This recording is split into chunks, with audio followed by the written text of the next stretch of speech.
സർവലോകാനാം കരണം തം ഭജമ്യഹം. ശങ്കരം ശങ്കരാചാര്യം കേശവം ബാദരായണം.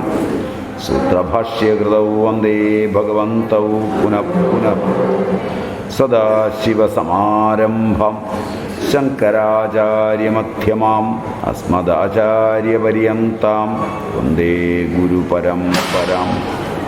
ബോധാനന്തം ച കല്യാണം ആനന്തമാത്മജം സച്ചിദാനന്ദമാത്മജം അച്യുതാനന്ദഗുരും. ആത്മാക്കളെ, നമ്മൾ ഈശാവാസ്യത്തിലെ പ്രഥമ മന്ത്രമാണ് ഇതുവരെയും ചർച്ച ചെയ്തു പോകാം. തീർന്നിട്ടില്ല. അനേക രീതിയിൽ നമ്മൾ ആ ശ്ലോകത്തെ കാണുകയാണ്. ഇതിലവസാനം മാഗൃധ പരസ്വധനം എന്ന് പറഞ്ഞാണ് നിർത്തിയത്. ഈശാവാസ്യം പറഞ്ഞിരിക്കുന്നത് മാഗൃധ കസ്യ സ്വിധനം എന്നാണ്.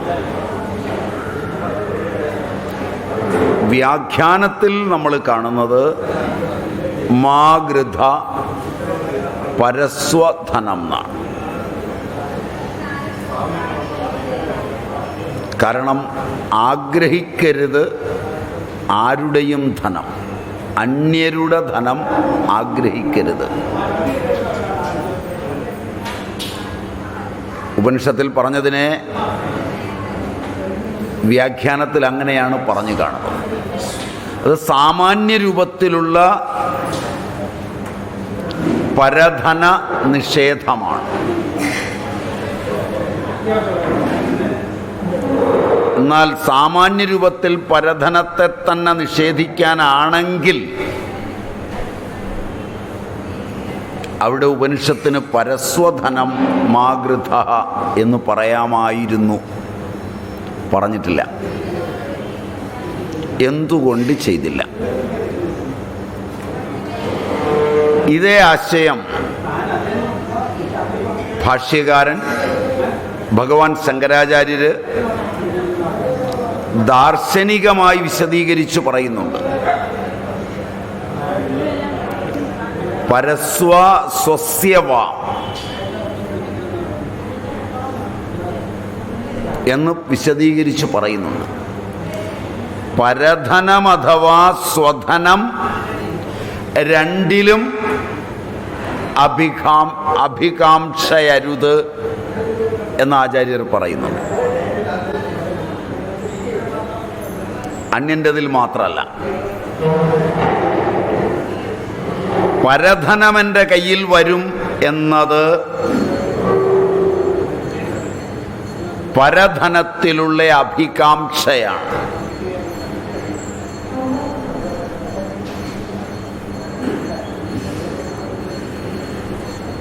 ആധുനിക ലോകത്ത് ഇത് വളരെ കൂടുതലാണ്.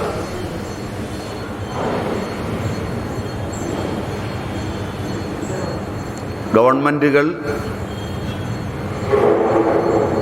ജനാധിപത്യ ഗവൺമെൻറ്റുകൾ, സാമൂഹ്യ പ്രവർത്തകർ, സംഘടനാ കാര്യദർശികൾ, ആധ്യാത്മിക സ്ഥാപനങ്ങൾ, ഇവയെല്ലാം ഈശാവാസ്യമൊക്കെ പഠിക്കുമെങ്കിലും കേൾക്കുമെങ്കിലും പരധന അഭികാംക്ഷയിലാണ് പ്ലാനിങ് മുഴുവൻ.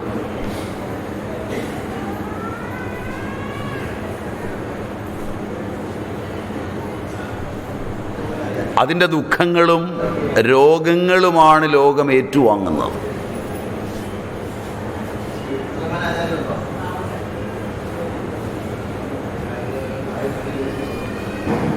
പരധന അഭികാംക്ഷയെ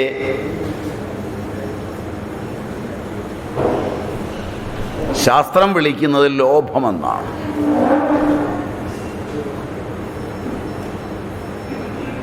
സ്വധന അഭികാംക്ഷയെ ശാസ്ത്രം വിളിക്കുന്നത് പിശുക്കെന്നാണ്.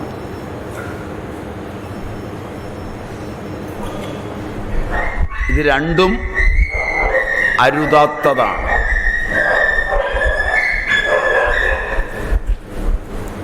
പരധനകാംക്ഷയും സ്വധനകാംക്ഷയും, ലോഭവും പിശുക്കും. പഴയകാലത്തെ ജനങ്ങൾ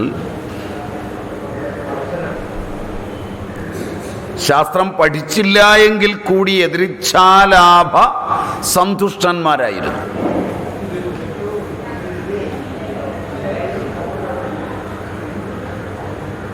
ആധുനികർ യദൃച്ഛയാലാഭ സന്തുഷ്ടന്മാരല്ല.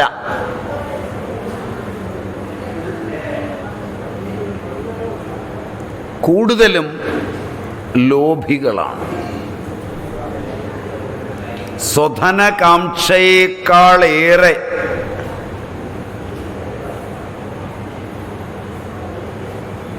പരധനകാംക്ഷ വച്ചു പുലർത്തുന്നവരാണ്.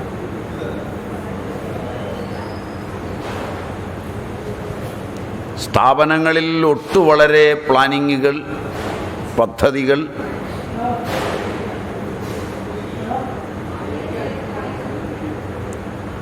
പുറത്തു നിന്നുള്ള ഫണ്ടിനെയൊക്കെ ആസ്പദമാക്കിയാണ്.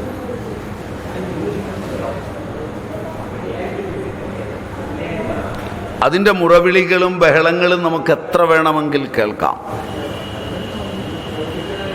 ഇത് നമ്മുടെ അന്ധക്കരണത്തെ അശുദ്ധമാക്കുന്നതിൽ വളരെ മുൻപിലാണ്. അന്ധക്കരണത്തിൻ്റെ വിശുദ്ധി ധർമ്മ അർത്ഥ കാമങ്ങളെ ആസ്പദമാക്കി അന്ധക്കരണം അശുദ്ധമാകാതിരിക്കുവാൻ നിവൃത്തിനിരതവും പ്രവൃത്തിനിരതവുമായ ധർമ്മങ്ങളെ എങ്ങനെ സമീപിക്കണം. അവിടെയാണ് മാഗൃധ എന്ന ശബ്ദത്തിന് വലിയ അർത്ഥമുള്ളത്. 2, അർത്ഥകാമങ്ങളെ എങ്ങനെ നിയോഗിക്കണം.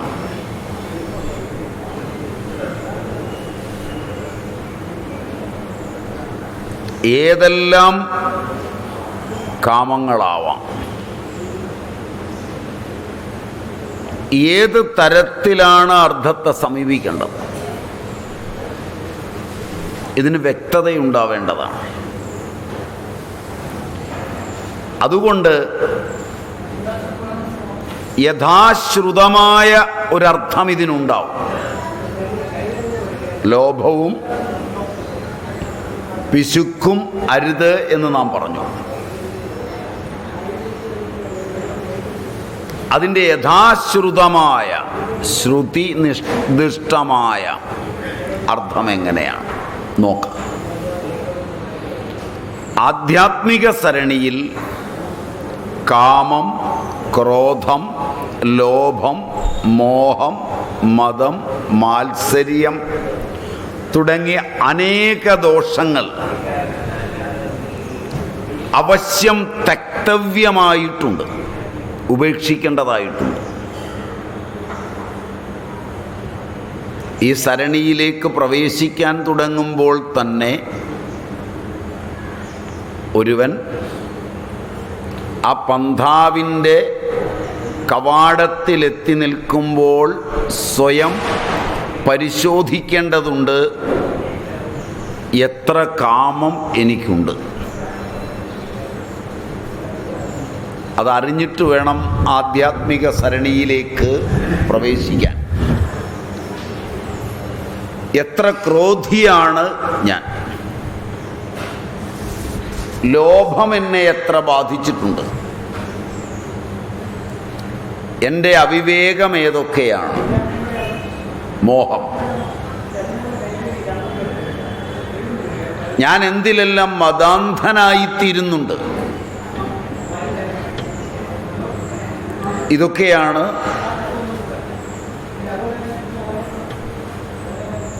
ജട വരുന്നതിന് മുമ്പ്, മുണ്ടനം ചെയ്യുന്നതിന് മുമ്പ്, ലുഞ്ചിതകേശനാകുന്നതിന് മുമ്പ് ഒക്കെ ആചാര്യന്മാർ നിർദ്ദേശിച്ചിട്ടുള്ളത്.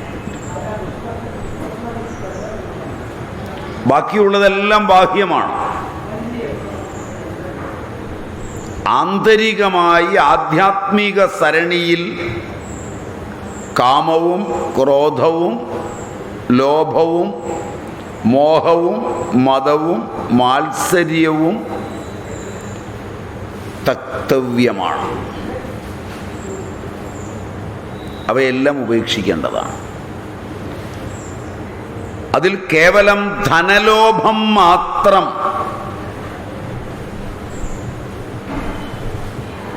ത്യജിക്കാൻ പറഞ്ഞതുകൊണ്ടായില്ല. അപ്പോൾ ഇവിടെ മാഗൃധ എന്നത്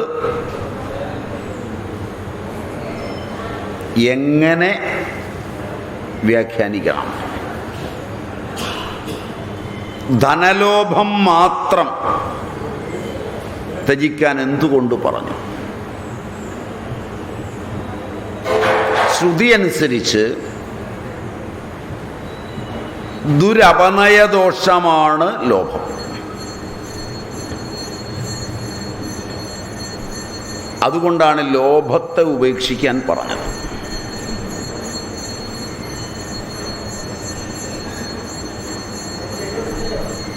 ലോഭം ഉപേക്ഷിച്ചു കഴിഞ്ഞാൽ ദുരപനയദോഷം എന്നാണ് അതിന് പറയുക. എക്സാക്റ്റ് മലയാളം വാക്ക് കിട്ടാത്തതുകൊണ്ടാണ് സംസ്കൃത പദം തന്നെ പറഞ്ഞത്. ലോഭം ഉപേക്ഷിച്ചാൽ ഇതര ദോഷങ്ങളെയെല്ലാം ഉപേക്ഷിക്കാൻ എളുപ്പമാണ്. അതുകൊണ്ടാണ് ശ്രുതി ലോഭം വരാതിരിക്കുന്നതിന് വേണ്ടിയാണ് മാതാവ്, പിതാവ്, ആചാര്യൻ, അതിഥി ഇതിന് പ്രാധാന്യം കൊടുത്തത്. സ്വധനത്തിൽ പ്രിയം വരുന്ന പിശുക്കില്ലാതാകാൻ മാതൃദേവോ ഭവ പിതൃദേവോ ഭവ എന്നത് വലിയ സഹായകമാണ്.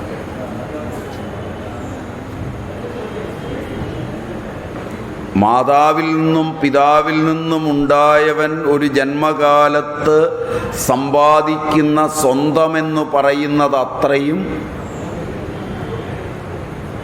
അവരുടേതാണെന്നർത്ഥം.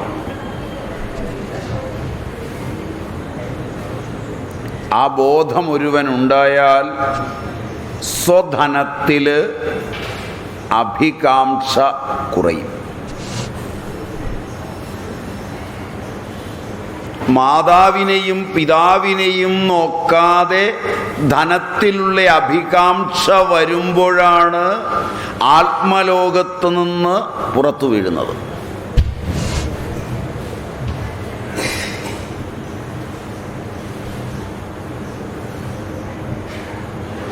ആചാര്യദേവോ ഭവ അതിഥിദേവോ ഭവ എന്നൊക്കെ ആകുമ്പോൾ ദാനാദികളിൽ പ്രാധാന്യമുണ്ടാവും.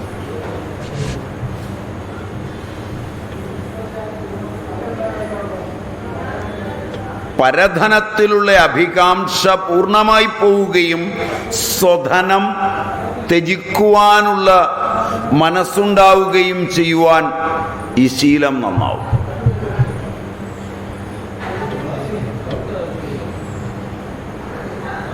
അപ്പോൾ ശ്രുതി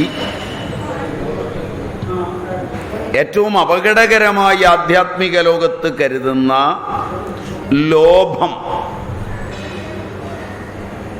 ദുരപനയദോഷമായ ലോഭം ഏതൊന്ന്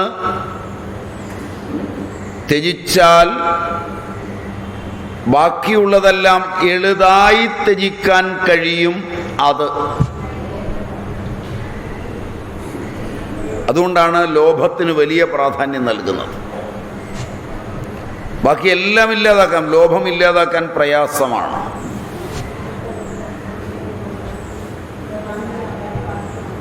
എൻ്റെ ഓർമ്മ ശരിയാണെങ്കിൽ ഭഗവത്ഗീതയിൽ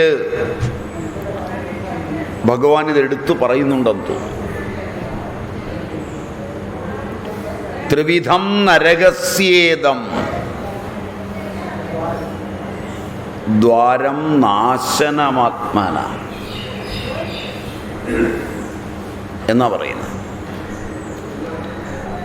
നരകത്തിൻ്റെ 3 കവാടങ്ങളെയാണ് പറയുന്നത്. ഇവിടെയാണെന്നാ പറയുന്നത്. ഇദം ദ്വാരം. ഭഗവത്ഗീത അനുസരിച്ച് നരകം വളരെ അകലെയാണെങ്കിലും അതിൻ്റെ കവാടം, ഗേറ്റ് ഇവിടെയാണ് കൊണ്ടുവച്ചിരിക്കുന്നത്.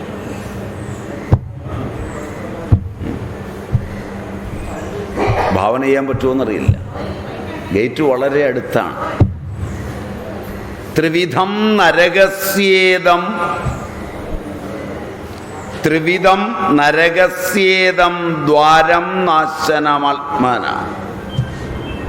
കാമ ക്രോധസ്തഥാ ലോഭ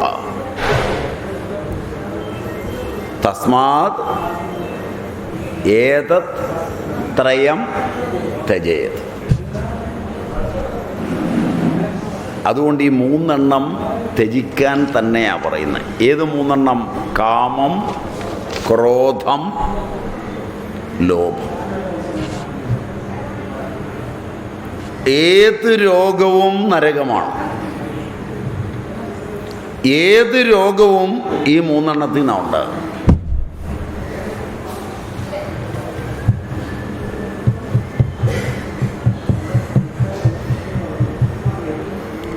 കാമമില്ല, ക്രോധമില്ല, ലോഭമില്ല എങ്കിൽ മരുന്ന് വാങ്ങേണ്ടി വരില്ല.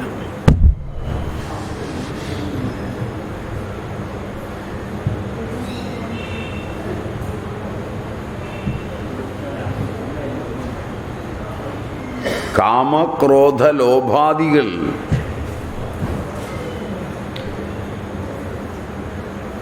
വർത്തമാനസ്ഥിതങ്ങളും പൂർവസ്ഥിതങ്ങളും എന്ന് 2 ഉണ്ട്.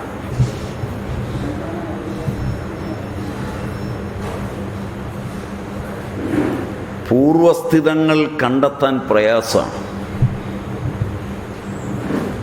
രോഗമായി എത്തിക്കഴിയുന്നത് പൂർവസ്ഥിതങ്ങളായ കാമക്രോധാദികളാലായതുകൊണ്ടാണ് വർത്തമാന ദശയിൽ ആ കാമക്രോധാദികളില്ലാത്തതുകൊണ്ട് എനിക്കെങ്ങനെ ഇത് വന്നു എന്നൊക്കെ ചോദിക്കുന്നത്.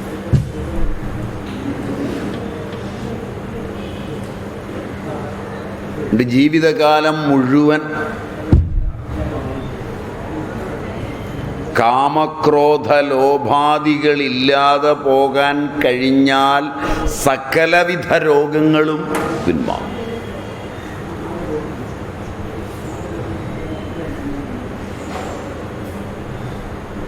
അതിലേറിയ കൂറും ലോഭം കൊണ്ടാണ്.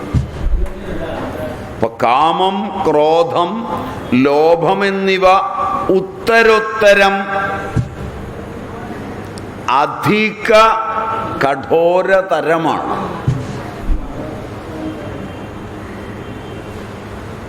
എന്ന് പറഞ്ഞാൽ കാമത്തേക്കാൾ കൂടുതൽ അപകടകാരി ക്രോധമാണ്.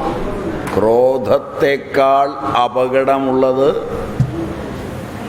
ലോഭമാണ്. ഇവ നരകത്തിൻ്റെ 3 കവാടങ്ങളാണ് എന്നാണ് ഭഗവാൻ ശ്രീകൃഷ്ണൻ പറയുന്നത്. നരകം അവിടെയും ദ്വാരം ഇവിടെയും. അതിനെ യമലോകമെന്നുകൂടി പറയും. യമലോകത്തിൻ്റെ വാതിൽ, ധർമ്മലോകത്തിൻ്റെ വാതിൽ എങ്ങനെയാണ് ഇവിടെ വരുന്നത്? ഇതമെന്നതുകൊണ്ട് വാതിൽ ഇവിടെയാണെന്ന് സ്പഷ്ടമാണ്. വേറെ അന്വേഷണം വേണ്ട. വ്യാസൻ ഭംഗിയായി പറഞ്ഞിരിക്കുന്നത് വാതിൽ ഇവിടെ തന്നെയാണെന്നാണ്. അങ്ങൊന്നുമല്ല.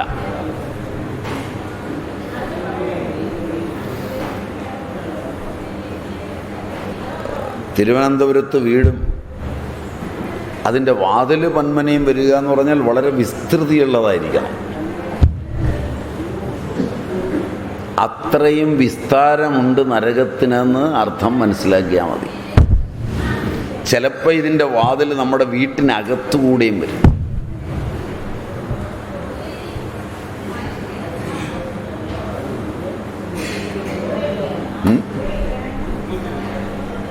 നരകത്തിൻ്റെ വാതിൽ വീട്ടിനകത്ത് വരെ വന്നാൽ അപ്പോൾ ചിലപ്പോൾ പറയുകയും ചെയ്യും നരകത്തിന്ന്. അപ്പൊ നരകം വീട്ടിനകത്തായി.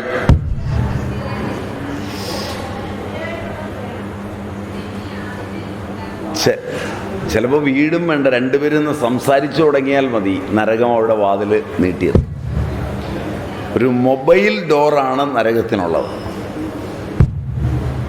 ഏത് സമയവും എങ്ങോട്ട് വേണമെങ്കിൽ വരാവുന്ന തരം. അപ്പം അതുകൊണ്ട് നരകദ്വാരത്തിൻ്റെ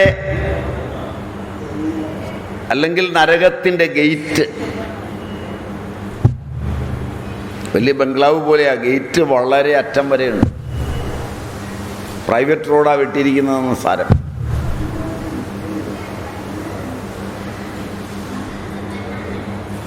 ഗന്ധും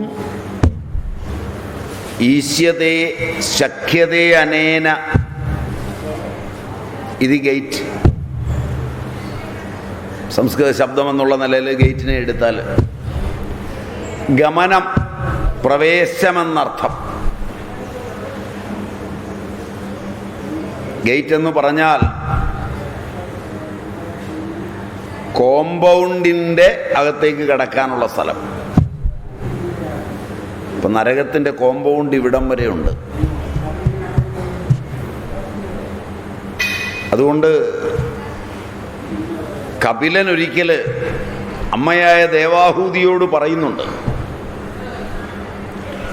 അത്രൈവ നരകസ്വർഗ ഇതി മാത പ്രചക്ഷതേ.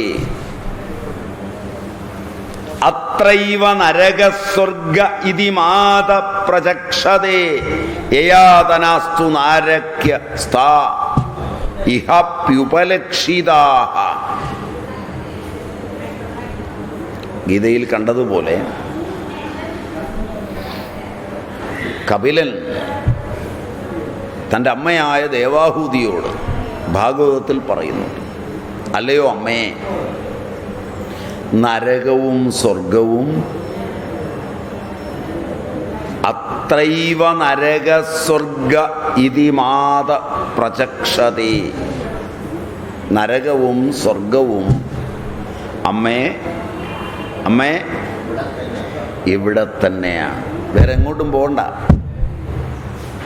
നരകവും സ്വർഗവും ഇവിടെ തന്നെയാണ്. അത് കോടിക്കണക്കിന് യോജന ദൂരെയൊന്നുമല്ല. ദേവാഹൂതിയോട് പറയുന്നതാണ്. ഈ സംസാരമാണ് നരകം എന്ന് പറഞ്ഞാൽ നരകത്തിൻ്റെ കോമ്പൗണ്ട് ഇവിടം വരെ വ്യാപിച്ചു കിടക്കുന്നു. എന്നാൽ ഇവിടെ വരെ നരകത്തിൻ്റെ അസ്തിത്വം എന്തുകൊണ്ട്? നരകം കാണാൻ ഒരുപാട് വിഷമമൊന്നുമില്ല.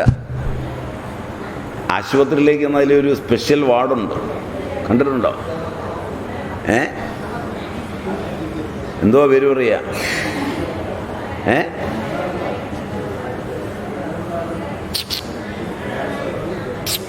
ക്യാൻസർ വാർഡിൽ കുറച്ചൊക്കെ കാണാം.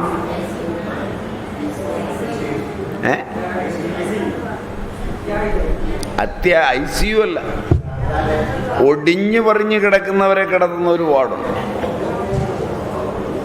കണ്ടിട്ടുണ്ടോ? ഇല്ല. നിങ്ങളുടെ കുട്ടികളെയൊക്കെ സ്കൂളിൽ അയക്കുന്നതിനേക്കാൾ പ്രാധാന്യത്തോടെ കൂട്ടിക്കൊണ്ട് ഒരു 5-8 വയസ്സ് കഴിയുമ്പോൾ കൂട്ടിക്കൊണ്ടുപോയി ഈ വാർഡിലൂടെ നടക്കാം. അച്ഛനൊരു പരിചയക്കാരനെ കാണാനുണ്ടെന്ന് പറഞ്ഞ് നടന്നിട്ട് അതിനകത്ത് നിർത്തിയിട്ട് ഒന്ന് പോയി വേറെ എവിടോട്ടെങ്കിലും ഒന്ന് പോയേച്ച് തിരിച്ചു വന്ന് അവനെ കൂട്ടിക്കൊണ്ട് വരിക. അങ്ങനെ ഒരു 2 ആഴ്ചയിൽ ഒരു പ്രാവശ്യമെങ്കിലും കൊണ്ടുപോയി കാണിച്ചാൽ നിങ്ങൾ മക്കൾ വിനീതരും മര്യാദയുള്ളവരും ഒക്കെ ആവും. എന്ത് പഠിപ്പിച്ചാലും മര്യാദയുള്ളവരാവും. സകല അഹങ്കാരവും തീരും. ഒരു 8-9 വയസ്സിൽ കൊണ്ടുപോകണം. ഏറ്റവും വലിയ യൂണിവേഴ്സിറ്റിയിലേക്കാണ് ആ കൊണ്ടുപോകുന്നതെന്ന് അപ്പോൾ ബോധ്യമാവും. അത് നിങ്ങളൊന്ന് പോയി നോക്കണം. അവിടുത്തെ നിലവിളികൾ, തള്ളി നിൽക്കുന്ന മാംസം, ഒടിഞ്ഞ കാലുകൾ, 10ഉം 15ഉം ചതവും ഒടിവുമുള്ള നെഞ്ച്, അവരൊക്കെ നെഞ്ച് വിരിച്ച് റോഡിലൂടെ പോയവരാണ്. നീ കിടപ്പ കിടക്കുന്നു. മറ്റുള്ളവരോട് സംഭാഷണം ചെയ്യുമ്പോൾ, പുറത്തിറങ്ങി നടക്കുമ്പോൾ, പ്രകൃതിയോട് ഇടപഴകുമ്പോഴൊക്കെ മനുഷ്യന് വിനയവും സൗശീല്യവും മര്യാദയും വരാൻ വിറങ്ങും പോകണ്ട, കൊണ്ടുപോയി കാണിച്ചാൽ മതി.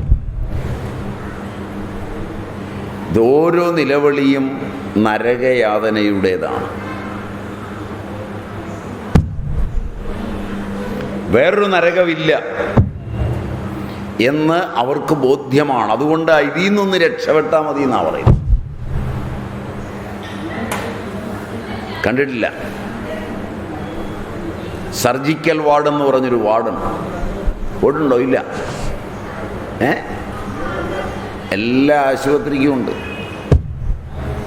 പ്രധാനപ്പെട്ട എല്ലാ ആശുപത്രിയിലും ഈ വാർഡുണ്ട്. അവിടുത്തെ നിലവിളി,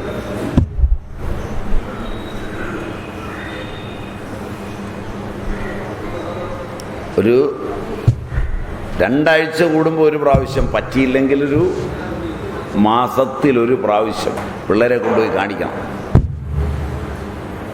അത് പറഞ്ഞു കൊടുക്കുകയൊന്നും ചെയ്യരുത്. അവർ നേരിട്ട് കണ്ട് മനസ്സിലാക്കണം. അതിനാണ് അവിടെ നിർത്തിയിട്ട് അച്ഛൻ ഒരാളെ നോക്കിയിട്ട് വരാമെന്ന് പറഞ്ഞൊന്ന് പോയിട്ട് തിരിച്ചു വന്ന് ഇവനെ കൂട്ടിപ്പോരവൻ 1 മണിക്കൂർ നേരത്തേക്ക് വർത്തമാനം പറയില്ല. പിന്നെ അവൻ പതുക്കെ പതുക്കെ വിക്കി ചോദിക്കാൻ തുടങ്ങും. ഇതാണ് ജീവിതം. ഈ ഓട്ടത്തിൻ്റെ ഫലം ഇതാണ്. കാലുകൾ 2ലും ചക്രങ്ങളും ധരിച്ച് ഓടുകയാണ് ആധുനിക മാനവൻ. എങ്ങോട്ട്? ഈ നരകത്തിൽ.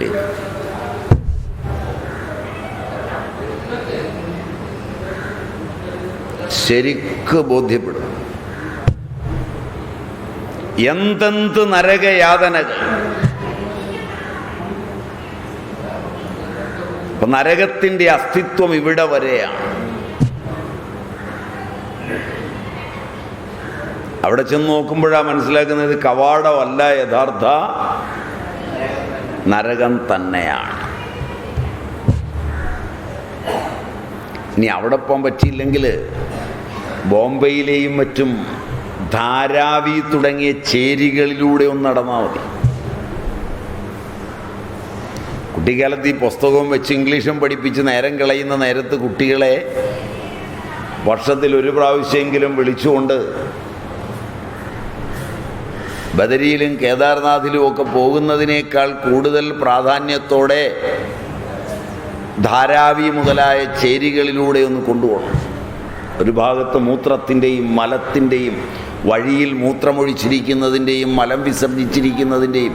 ഇപ്പം ധാരാവി വരെ പോകണ്ട, തിരുവനന്തപുരം വരെ പോയാൽ മതി. പുതിയ മേയർക്ക് പെറ്റീഷൻ കൊടുത്താൽ പറയുക, പട്ടിയുള്ളത് കൊണ്ട് എന്ത് പ്രയോജനമാണ്, 100 പേരെ കടിച്ചാലും വലിയ തിന്നുന്നില്ലെന്ന് ചോദിക്കുന്ന മേയറായിരിക്കുന്നത്.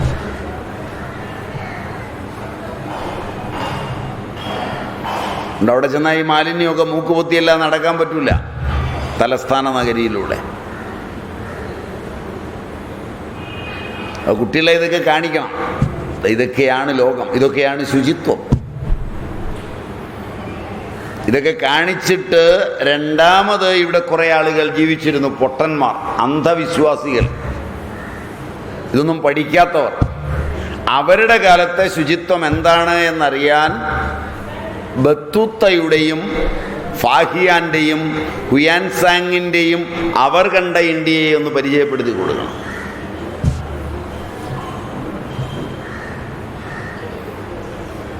എന്നിട്ട് നിങ്ങൾ ഇംഗ്ലീഷോ മലയാളമോ ഒക്കെ പഠിപ്പിച്ചു. അപ്പോൾ ഈ ചെരുപ്പിൻ്റെ ഉപ്പൂറ്റിയുടെ പൊക്കം കുറയും.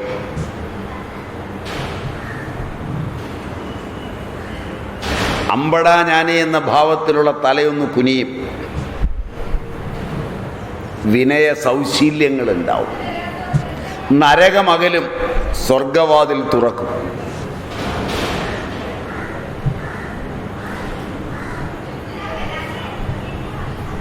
വൈകിയില്ല.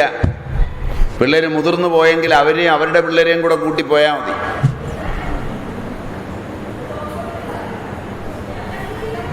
മനസ്സിലായില്ല? അപ്പോൾ ബോധ്യാവും. തിലകം ചാർത്തി ചീകിയും അഴകായി പലനാൾ മുറ്റിയ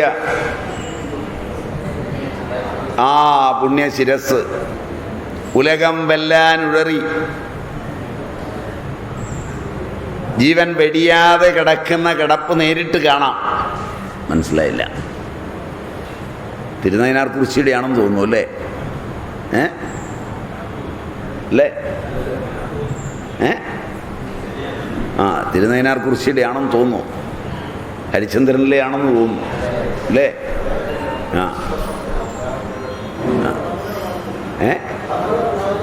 പാടിയത് കമൂറ, എഴുതിയത് തിരുനൈനാർ കുറിശ്ശിയാണെന്ന് തോന്നുന്നു. എഴുതിയതോ സംഗീതം നൽകിയതോ.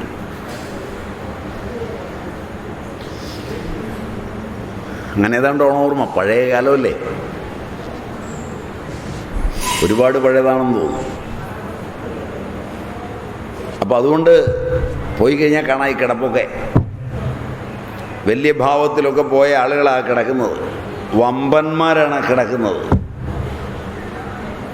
അവർ നമ്മളെ നോക്കി പറയുന്നുണ്ട്, നീ ഓടിക്കോ, ഞാൻ ദാ ഈ പരുവത്തിലായി ഇവിടെ കിടപ്പുണ്ടെന്ന്. അപ്പം നരകം കാണണമെങ്കിൽ അങ്ങോട്ട് പോയാൽ മതി.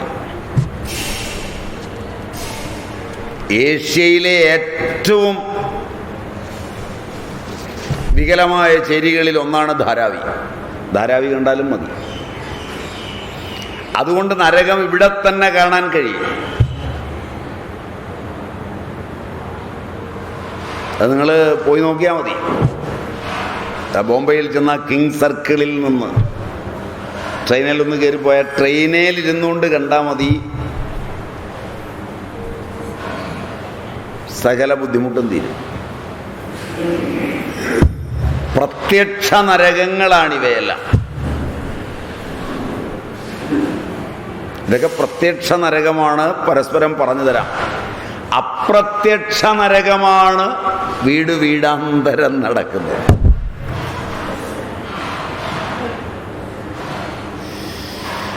ഏത് നിമിഷവും നരകവാതിൽ വീട്ടിലെ ഉറക്കറയിലേക്ക്, അടുക്കളയിലേക്ക്, പണിസ്ഥലത്തേക്ക്, കുളിമുറിയിലേക്ക് ഒക്കെ തുറക്കാം.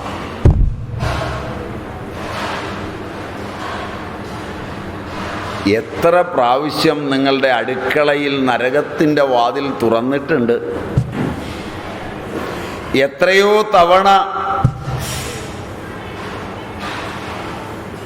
നിങ്ങളുടെ ഉറക്കറകളിൽ നരകവാതിൽ യമൻ തുറന്നു തന്നിട്ടുണ്ട്. അതുകൊണ്ട് നരകത്തിൻ്റെ വാതിൽ തുറക്കാൻ അധികം വിഷമമൊന്നുമില്ല.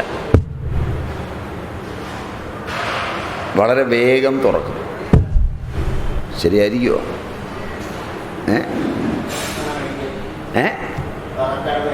അല്ലേ? അപ്രത്യക്ഷ നരകം എന്ന് അതുകൊണ്ടാണ് ഞാൻ പറഞ്ഞത്. ഇതിനു മുമ്പ് തുറന്നിട്ടുണ്ടായിരിക്കുമോ എന്നാണ് എൻ്റെ ചോദ്യം.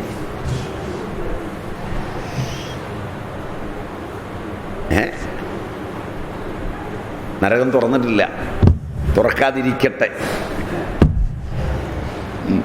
തുറന്നിട്ടുണ്ടെങ്കിൽ ഇനി തുറക്കണ്ട.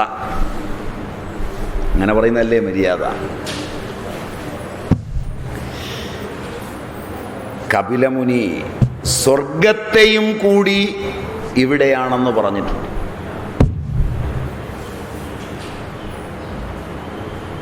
സ്വർഗവും ഇവിടെയാണ്. ഏത് വ്യക്തിയിൽ, ഏത് വീട്ടിൽ, ഏത് കുടുംബത്തിൽ, ഏത് രാജ്യത്തിൽ, ഏത് സ്ഥാപനത്തിൽ ഈർഷ്യയും ദ്വേഷവും വഴക്കും വക്കാണവും എല്ലാം, വ്യഥയും വ്യസനവും എല്ലാം ഉണ്ടോ, അത് നരകമാണ്. അത് നിറഞ്ഞിരിക്കുന്ന സ്ഥലം നരകമാണ്. എവിടെ സൗഹാർദ്ദവും പരസ്പര പ്രേമവും ശാന്തിയും ഭഗവത് ഭക്തിയും കാണുന്നു, അവിടം സ്വർഗമാണ്. അതുകൊണ്ട് ഈ അളവുകോലും കൊണ്ടുപോയി നിങ്ങളെയും വീടിനെയും നിങ്ങൾ ഇടപെടുന്ന സ്ഥാപനങ്ങളെയും ഒക്കെ തൂക്കിക്കൊള്ളുക. സ്വർഗനരകങ്ങൾ കാണാൻ വേറെങ്ങും പോകണ്ട. സ്വർഗനരകങ്ങൾ രണ്ടും ഇവിടെ തന്നെയാണ്. എന്നാൽ അധികതരവും മനുഷ്യൻ നരകത്തിനായാണ് പണിയെടുക്കുന്നത്, പ്രയത്നിക്കുന്നത്. സ്വർഗത്തിന് വേണ്ടി പണിയെടുക്കുന്നവർ കുറവാണ്. വീട്ടിൽ നോക്കിയാൽ തന്നെ അറിയാം. 10-12 അംഗങ്ങളുള്ളൊരു വീട്ടിൽ പലപ്പോഴും ഒരാൾ മാത്രമായിരിക്കും കിടന്ന് സ്വർഗത്തിന് പണിയെടുക്കുന്നത്. അവനെ അല്ലെങ്കിൽ അവളെ ഇട്ട് വട്ടം കറക്കുകയായിരിക്കും ബാക്കിയുള്ളവർ ചെയ്യുന്നത്. എന്താ തോണ്ടുന്നേ? നരകത്തിന് പണിയെടുക്കുന്നുണ്ടോ? കേട്ടോളം പറഞ്ഞു കൊടുക്കുകയാണോ? പലരും ഞാൻ നോക്കുമ്പോൾ അടുക്കിയിരിക്കുന്ന ആൾ ബന്ധുവാണെങ്കിൽ ചൊറിയുന്നുണ്ട്. ശ്രദ്ധിച്ച് കേട്ടോളാൻ.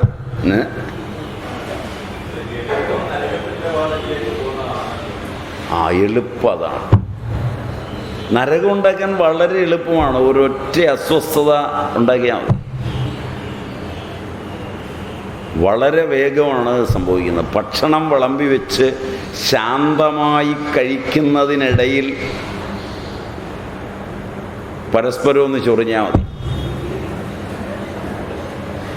മിക്കപ്പോഴും ഈ നരകം ഡൈനിങ് ടേബിളിലാണ് വരുന്നത്,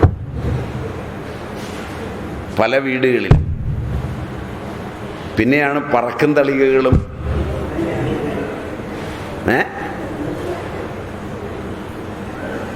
ഇല്ലേ ഒക്കെ കാണുന്നത് പിന്നെയാണ്. നല്ല നിലാവുള്ള രാത്രിയാണെങ്കിൽ ഈ പറക്കും തളികയൊക്കെ കാണാൻ നല്ല രസമാണ്. ആ സമയത്ത് വീട്ടിലേക്ക് കയറി ചെന്ന് കഴിഞ്ഞാൽ പറക്കും തളിക ചിലപ്പോൾ സ്വാമിയുടെ നെഞ്ചത്തും വന്ന് മുട്ടും.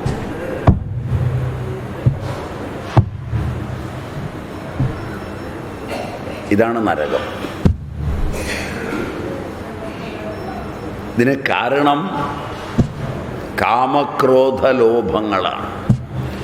നരകത്തിൻ്റെ ദ്വാരങ്ങൾ ഏതെല്ലാമാണ്? ഉത്തരോത്തരം ജടിലമായ കാമം, ക്രോധം, ലോഭം. അവ എങ്ങനെ ജടിലം? കാമത്തിൻ്റെ നിവൃത്തി സ്വഭാവേന സമയം കൊണ്ടുണ്ടാവും. കാലം കാമത്തെ കളയും. എല്ലാ കാമവും കഴിയുമ്പോൾ ദുഃഖവും പശ്ചാത്താപവും കാമത്തെ ക്ഷയിപ്പിക്കുന്നതുമാണ്.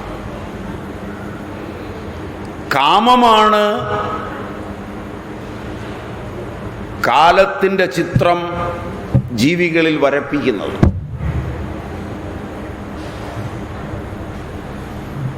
കോശങ്ങളുടെ ചരിത്രവും കോശവ്യാഖ്യാനവും കാമചരിത്രം പറയുന്നതാണ്.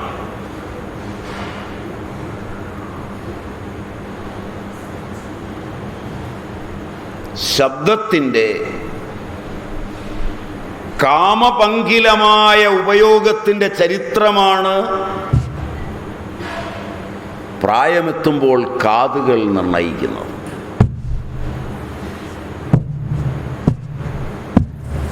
എത്ര കാമത്തോടുകൂടി ഏതെല്ലാം വിഷയലോകങ്ങളെ കേൾക്കാൻ ആത്മജ്ഞാനത്തിന് പാത്രമാകേണ്ട കാതുകളെ ഉപയോഗിച്ചു.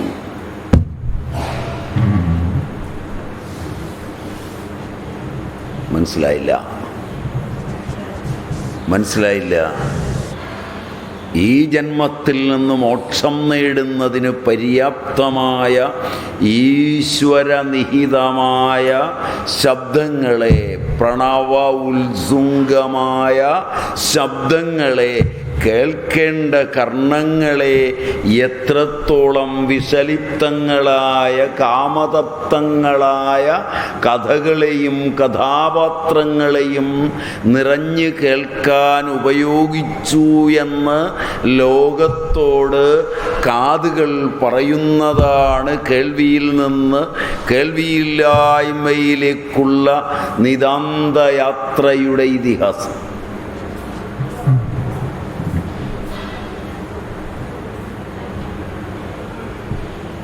അസംതൃപ്തമായി ഇനിയും ഒരു കാമത്തിന് ബാല്യമില്ലാത്ത പോലെ കാമ്യഭാവങ്ങളെ കേൾക്കാൻ കഴിയാത്തവനായി ജീവിച്ചിട്ടെന്ത് കാര്യമെന്ന് ചോദിക്കുമാറ് കർണപുടങ്ങൾ ശ്രുതിശ്രവണ സുഖമനുഭവിക്കാതെ, കാതുകളെ കർണങ്ങളെ ഉൽപോഷിതങ്ങളാക്കുന്ന പ്രണവനിസ്വനങ്ങൾ കേൾക്കാതെ, ഓങ്കാരാങ്കിത പ്രഭാപൂർണമായ ഭഗവത് ഭാവങ്ങൾ ഉൾക്കൊള്ളാതെ,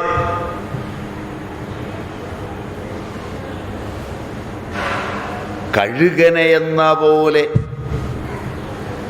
മാംസദാഹം കൊണ്ട് കാമങ്കിതമായി ഉപയോഗിച്ച കർണങ്ങൾ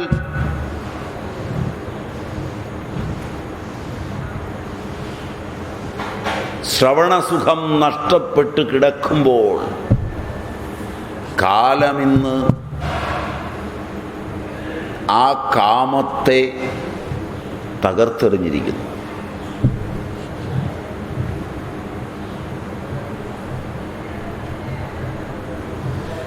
അക്ഷികളെ ആനന്ദപൂർണമാക്കുമാറ്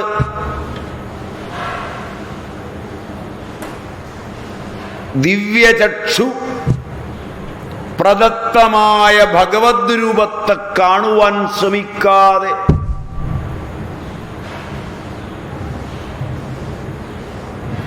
വിഷയലോകങ്ങളെ കണ്ട് കണ്ട് ക്ഷീണിച്ച നയനങ്ങൾ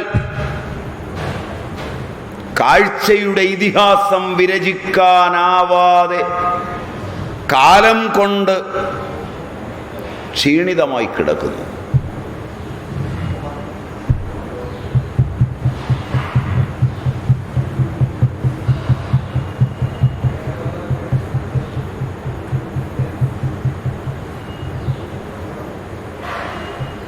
സ്പർശനത്തിൻ്റെ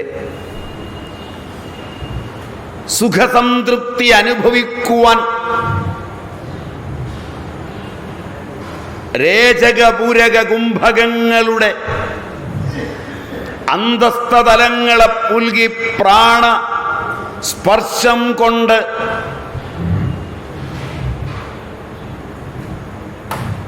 ഭഗവതങ്കിതമാക്കിയെടുക്കേണ്ട തൊക്കതിൻ്റെ പ്രസാദ ലാവണ്യങ്ങൾ കളയാൻ തയ്യാറായി വിഷയലോലുപങ്ങളായ സ്പർശസുഖങ്ങൾക്കു വേണ്ടി ഓടിത്തളർന്ന് തകർന്നു കിടക്കുന്നു.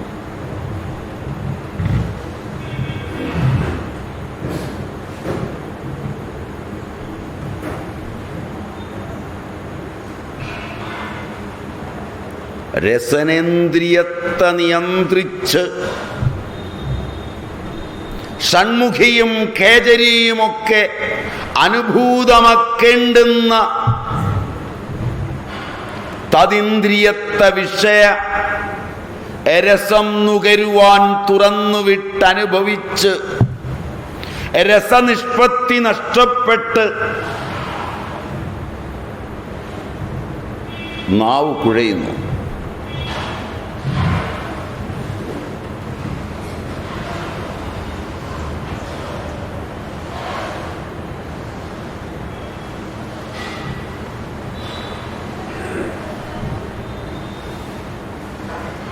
ദിവ്യഗന്ധങ്ങൾ അനുഭൂതമാക്കുന്ന ഘ്രാണേന്ദ്രിയത്തെ വിഷയവിശിഷ്ടങ്ങളായ ഗന്ധയുക്തികളിലൂടെ അനയിച്ച് പ്രായമേറിക്കിടക്കുന്നു. അപ്പോൾ ശങ്കരൻ, ആചാര്യശങ്കരൻ പറയുന്നു, വയസിഗതേ കാമവികാര.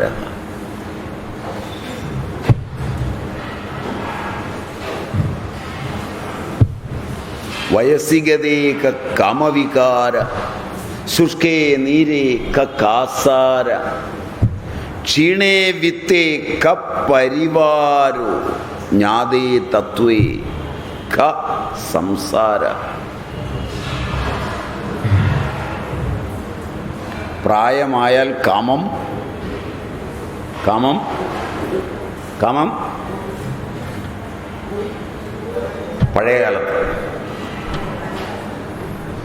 പഴയകാലത്ത് കാരണം പ്രായം വരുമ്പോൾ കാമത്തിൻ്റെ അർത്ഥശൂന്യത ബോധ്യമാവും. അതുകൊണ്ട് പ്രായത്തെ അംഗീകരിക്കും.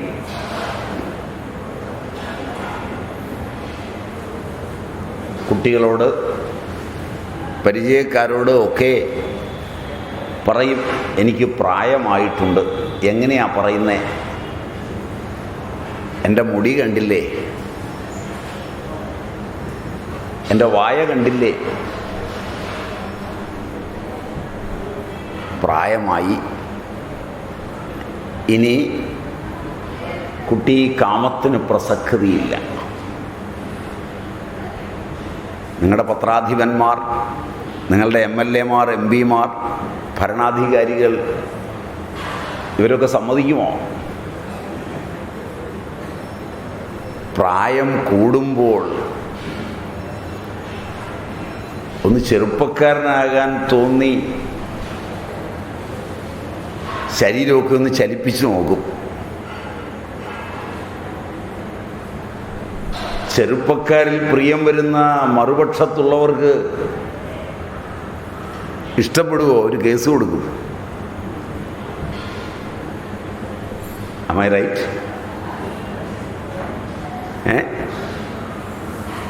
ശരിയല്ല. പ്രായമായവരോടൊപ്പം സഞ്ചരിക്കുന്നത് പലപ്പോഴും സുരക്ഷിതത്വത്തിനാണ്. പഴയ ആളുകൾ, അതാണ് പാരമ്പര്യം. ശരിയല്ല. അദ്ദേഹം പ്രായമുള്ളവനാണ്, പക്വമതിയാണ്, അടുത്ത് ഞാൻ സുരക്ഷിതനായിരിക്കും എന്ന ബോധം കൊണ്ടാണ് പ്രായമായൊരു പുരുഷനോടൊപ്പമോ പ്രായമായൊരു സ്ത്രീയോടൊപ്പമോ ഇരിക്കുന്നത്. Am I right? അവിടെ വിചാരം മുഴുവൻ സുരക്ഷിതത്വമാണ്. ഒരു ചെറുപ്പക്കാരനോടൊപ്പം പോകുമ്പോൾ ഇപ്പം എന്നെ ഒന്ന് നോക്കും, എന്നെ ഇഷ്ടപ്പെടും. ഒരു ചെറുപ്പക്കാരിയോടൊപ്പം പോകുമ്പോഴും ഇപ്പം എന്നെ ഒന്ന് നോക്കും, എന്നെ ഇഷ്ടപ്പെടും, കുറച്ച് രഹസ്യത്തിൽ വർത്തമാനം പറയണം. അവിടെ കാമമാണ് ഉദ്ദീപ്തമായി നിൽക്കുന്ന വികാരം.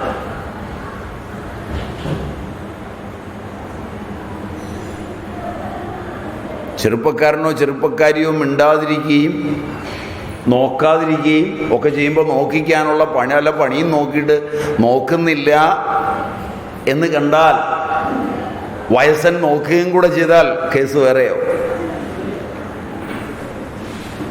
Am I right? ഇപ്പൊ ചെറുപ്പക്കാരോട് വിടുക സുരക്ഷിതത്വം അല്ലേ? വയസ്സന്മാര് കേൾക്കണേ, അടി പാഴ്സലായിട്ടാ വരുന്നത്. അപ്പം അതുകൊണ്ട് ശങ്കരൻ പറഞ്ഞ കാലത്ത് ഇതായിരുന്നു നിയമം. കാലം മാറി. പാശ്ചാത്യ നാട്ടിലൊക്കെ ഇങ്ങനെ അല്ലാതെ കണ്ടിട്ടുണ്ട്. അതൊക്കെ എക്സെപ്ഷനായിരുന്നു. ഇപ്പോഴും എക്സെപ്ഷനാണ് കേട്ടോ, ജനറലായിട്ടില്ല. വയസ്സായാൽ എന്തു വികാരമുണ്ടാവാനാണ്. അപ്പം കാലം കൊണ്ട് കാമം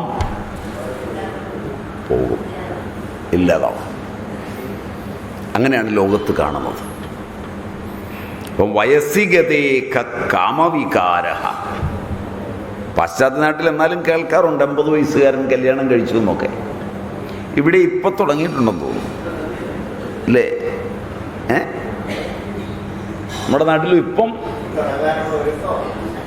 തുടങ്ങിയിട്ടുണ്ടെന്ന് തോന്നുന്നു. ഇടയ്ക്കിടയ്ക്ക് വാർത്തയൊക്കെ ഒന്നും ഒറ്റയൊക്കെ ആയിട്ട് ഉണ്ടാകാറുണ്ട്. അപ്പോൾ പ്രായമായാൽ കാമത്തെ തടയാൻ കഴിയും. ജീവിതകാലം മുഴുവൻ ബ്രഹ്മചര്യവ്രതവുമായി കഴിയുന്നവരുമുണ്ട്.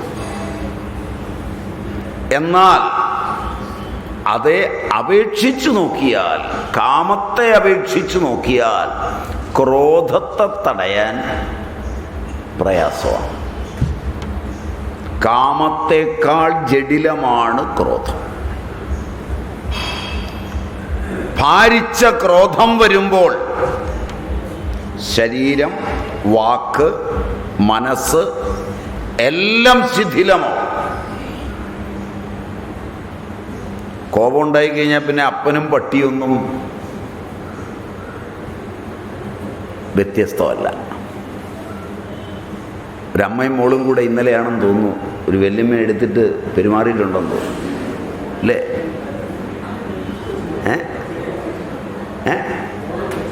മോളും കൊച്ചുമോളും കൂടെയാണ്. അമ്മ എടുത്തിട്ട് പെരുമാറിയിട്ടുണ്ട്. നാട്ടുകാരൊക്കെ ഓടിച്ചെന്ന്. കാമം കുതശ്ചിത് പ്രതിഹതാത് ക്രോധ അഭിജായതേ എന്ന ആചാര്യ ശങ്കരൻ ഗീതാഭാഷ്യത്തിൽ. കാമം പ്രതിഹതമായാൽ ക്രോധമുണ്ടാവും. ക്രോധം വന്നാൽ വിവേകനാശം വരും. ഇതെൻ്റെ അമ്മയാണ്, അതൊന്നും ഉണ്ടാവില്ല. പിന്നെ നിങ്ങൾ തള്ളേ,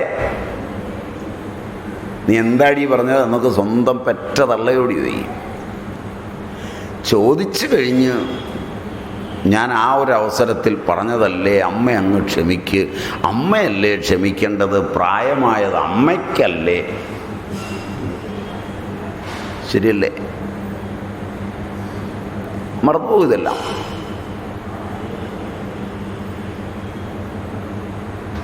ഇത് ഈ ആശ്രമങ്ങളിലൊക്കെ ഉണ്ട്. സന്യാസി ക്ഷമിക്കണോ ഗൃഹസ്ഥൻ ക്ഷമിക്കണോ തമ്മിൽ വഴക്കുണ്ടാക്കി കഴിഞ്ഞാൽ, അടിവെച്ച് കഴിഞ്ഞാൽ സന്യാസിമാർ പറയും, നിങ്ങൾ ഗൃഹസ്ഥന്മാരല്ലേ, നിങ്ങളുടെ ഈ നാടൊക്കെ കൊണ്ടുകൊണ്ട് നിങ്ങൾ വേണ്ടേ ക്ഷമിക്കാൻ. അപ്പം ഗൃഹസ്ഥൻ പറയും, അതങ്ങ് പള്ളിയിൽ പറഞ്ഞാൽ മതി, നിങ്ങൾ ജ്ഞാനികളും വലിയ ആളുകളും ഒക്കെ അല്ലേ, നിങ്ങൾക്ക് ക്ഷമിച്ചുകൂടെ. ഇത് ഈ കൊടുക്കവാങ്ങലിലൊക്കെ വളരെ രസമാണ്. അടിവെച്ച് കഴിഞ്ഞാൽ ഇതിലൊക്കെ കുഴപ്പമുള്ളൊരു സാധനമുണ്ട്. ആശ്രമത്തിൽ താമസിക്കുന്ന ഗൃഹസ്ഥൻ, അല്ലെങ്കിൽ ആശ്രമത്തിൽ പണിയെടുക്കുന്ന ഗൃഹസ്ഥനും പുറത്തുനിന്ന് വരുന്ന ഗൃഹസ്ഥനും തമ്മിൽ അടിവെച്ച് കഴിഞ്ഞാൽ പുറത്തുനിന്ന് വരുന്നവൻ അടിവെക്കാൻ ലൈസൻസ് ഉണ്ടെന്നും ഇതിനകത്ത് പെട്ടുപോയവന് ലൈസൻസ് ഇല്ലെന്നും പറഞ്ഞ് വഴക്ക് കൊടുക്കും. മനസ്സിലായില്ല? കുറച്ചുകൂടെ മര്യാദയ്ക്ക് പറഞ്ഞുകൂടെ? ആളുകളും ഇതിന് കൂടെ കൊടുക്കും. പക്ഷെ ഇത് കോപം വന്നു കഴിഞ്ഞാൽ ഇതൊന്നും പറഞ്ഞിട്ട് കഴിയില്ല. ആശ്രമമായാലും വീടായാലും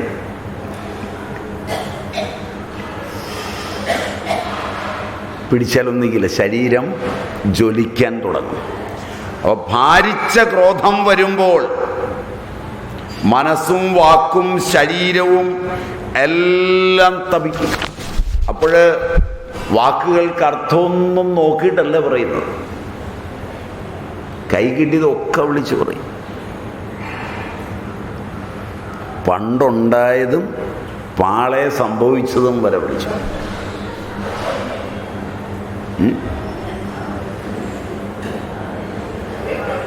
ഇപ്പൊ പാള ഇല്ല.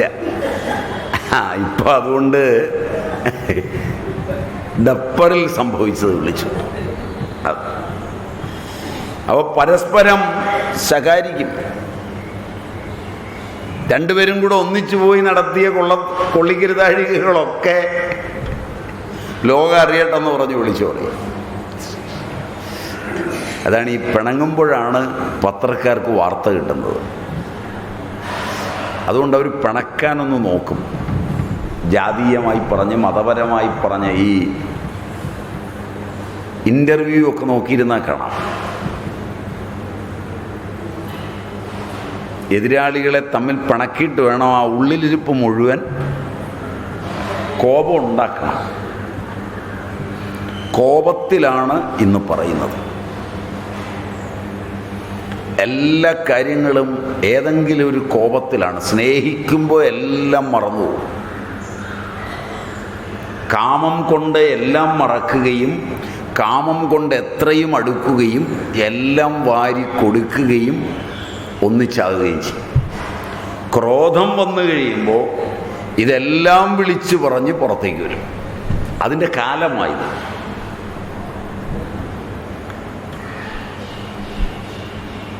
പത്രവാർത്തയിലൊന്നും അത്ഭുതപ്പെടണ്ട.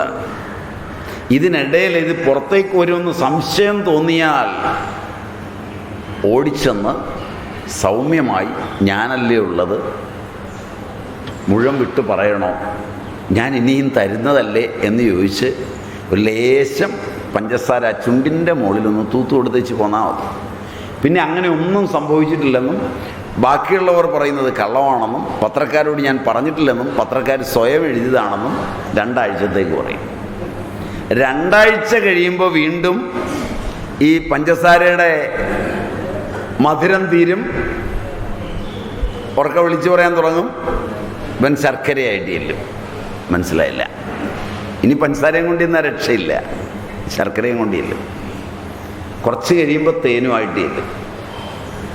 എല്ലാം തീർന്നു കഴിയുമ്പോൾ വിശ്വാസ്യത ജനങ്ങൾക്ക് നഷ്ടപ്പെടും. മനസ്സിലായില്ല. പല പ്രാവശ്യം മാറ്റി മാറ്റി പറയുമ്പോൾ ജനങ്ങൾക്ക് വിശ്വാസ്യത നഷ്ടപ്പെടും. അങ്ങനെയാണ് ഈ ലോകം നശിക്കുന്നത്. ലോകം ഉണ്ടാകുന്നതും ലോകം നിലനിൽക്കുന്നതും ലോകം നശിക്കുന്നതും കാമത്തിലാണ്.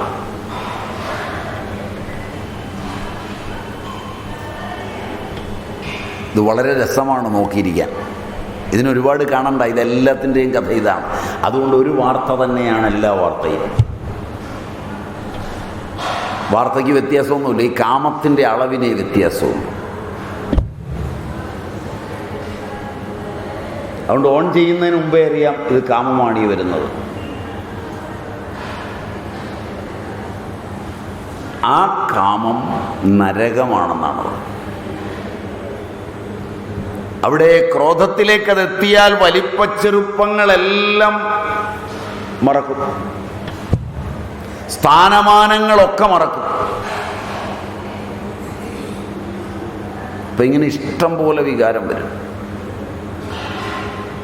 ഗ്രാമീണരുടെ ഇടയിലാണെങ്കിൽ ഇത് വളരെ രസമാണ്. ഇന്നുണ്ടായതിൽ അടിച്ച് തകർത്തെല്ലാം കഴിഞ്ഞ് പിറ്റേ ദിവസം രാവിലെ ഉറങ്ങി ഉണരുമ്പോഴേക്ക് ഇത് നഷ്ടപ്പെടും. ശരിയല്ല. ഇത് ഈ സാധാരണക്കാർ താമസിക്കുന്ന ഇടയിൽ ചെന്നാൽ മതി. തലേദിവസം രാത്രിയിൽ ആരോരുത്തൻ പോരുന്ന വഴിക്ക് പറയുന്ന കേട്ട് വന്ന് ഭാര്യയുമായിട്ട് അടിയുണ്ടാക്കി വെച്ച കഞ്ഞി എടുത്ത് കളഞ്ഞ് അടിച്ച് തകർത്ത് ചട്ടിയും കലവും എല്ലാം പൊട്ടിച്ച് രണ്ടുപേരും കൂടെ, ഒരാൾ അങ്ങോട്ടും തിരിഞ്ഞ് ഒരാൾ ഇങ്ങോട്ടും തിരിഞ്ഞ് കിടന്ന് രാവിലെ രണ്ടുപേരോട് ഒന്നിച്ചൊരു പായിൽ നിന്ന് എഴുന്നേറ്റ് വന്ന് കുളിച്ച് റെഡിയായി പൊട്ടിച്ച കലത്തിന് പകരം കലം വാങ്ങിക്കാൻ രാവിലെ ഒരു കുടക്കീഴിൽ പോവുകയാണ്.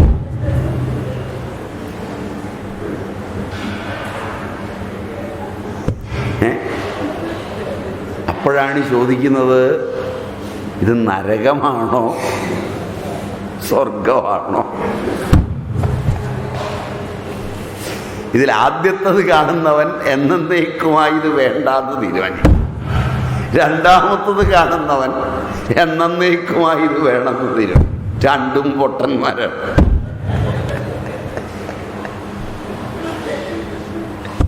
ഇത് രണ്ടും കണ്ട് അപഗ്രഥിച്ചവൻ മാറി നിന്ന് കണ്ട് ചിരിച്ചുകൊണ്ടിരിക്കും. മനസ്സിലായില്ല?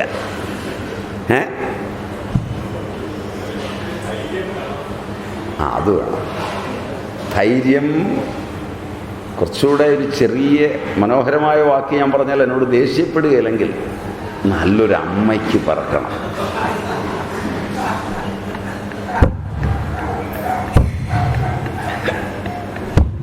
അതാണ് ഇതിനൊക്കെയുള്ള ഒരു പരിഹാരമാർഗം. അതാണ് നല്ല ഭാഗ്യവതിയായ ഒരമ്മയുണ്ടായി. അവരെ സ്മരിക്കുമ്പോഴാണ് ഇതൊക്കെ ഇങ്ങനെ കറക്റ്റായിട്ട് പോകുന്നത്.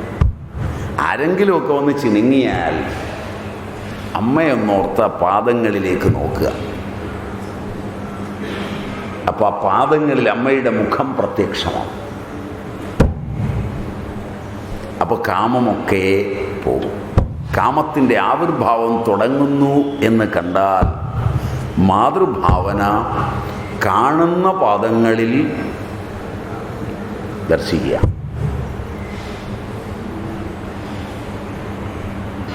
അപ്പോൾ പിന്നെ മുഖത്തുനിന്ന് വരുന്ന വാക്കുകൾ നിയന്ത്രിതങ്ങളും മര്യാദാമസൃണങ്ങളും ആവശ്യ ഉൽപ്രേരിതങ്ങളും സന്തോഷ സന്ദായകങ്ങളും ആയി. രണ്ടുപേരുടെ ഇതാണ് അതിൻ്റെ പരിഹാരമാണ്. അപ്പോൾ കൃത്യതയുണ്ടാവും. അപ്പം ഇത് ഗ്രാമീണ തലങ്ങളിൽ ചെല്ലുമ്പോഴാണ് ഇത് കൂടുതൽ കാണും. ഇതൊക്കെ ലൗകികരുടെ കാര്യമാണ്. കാമത്തെ ത്യജിച്ച തപസ്വികൾക്കും കൂടി ക്രോധമുണ്ടാവാറുണ്ട്, ഈർഷ്യയും ദ്വേഷവും ഉണ്ടാവാറുണ്ട്. ക്രോധം വരുമ്പോൾ എന്ത് ചെയ്യണം എന്ന് ചോദിച്ചാൽ വൈദ്യശാസ്ത്രപരമായി പറഞ്ഞാൽ തണുത്ത വെള്ളം കുടിക്കുക. മനസ്സിലായില്ല?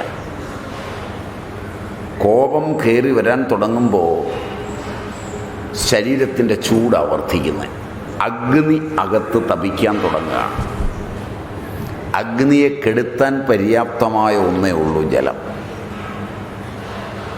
വീട്ടിൽ ആർക്കെങ്കിലും കോപം വരുന്നു എന്ന് കണ്ടാൽ നല്ല തണുത്ത വെള്ളം കൊണ്ടുപോയി കയ്യിലേക്ക് കൊടുക്കുക, കുടിക്കും.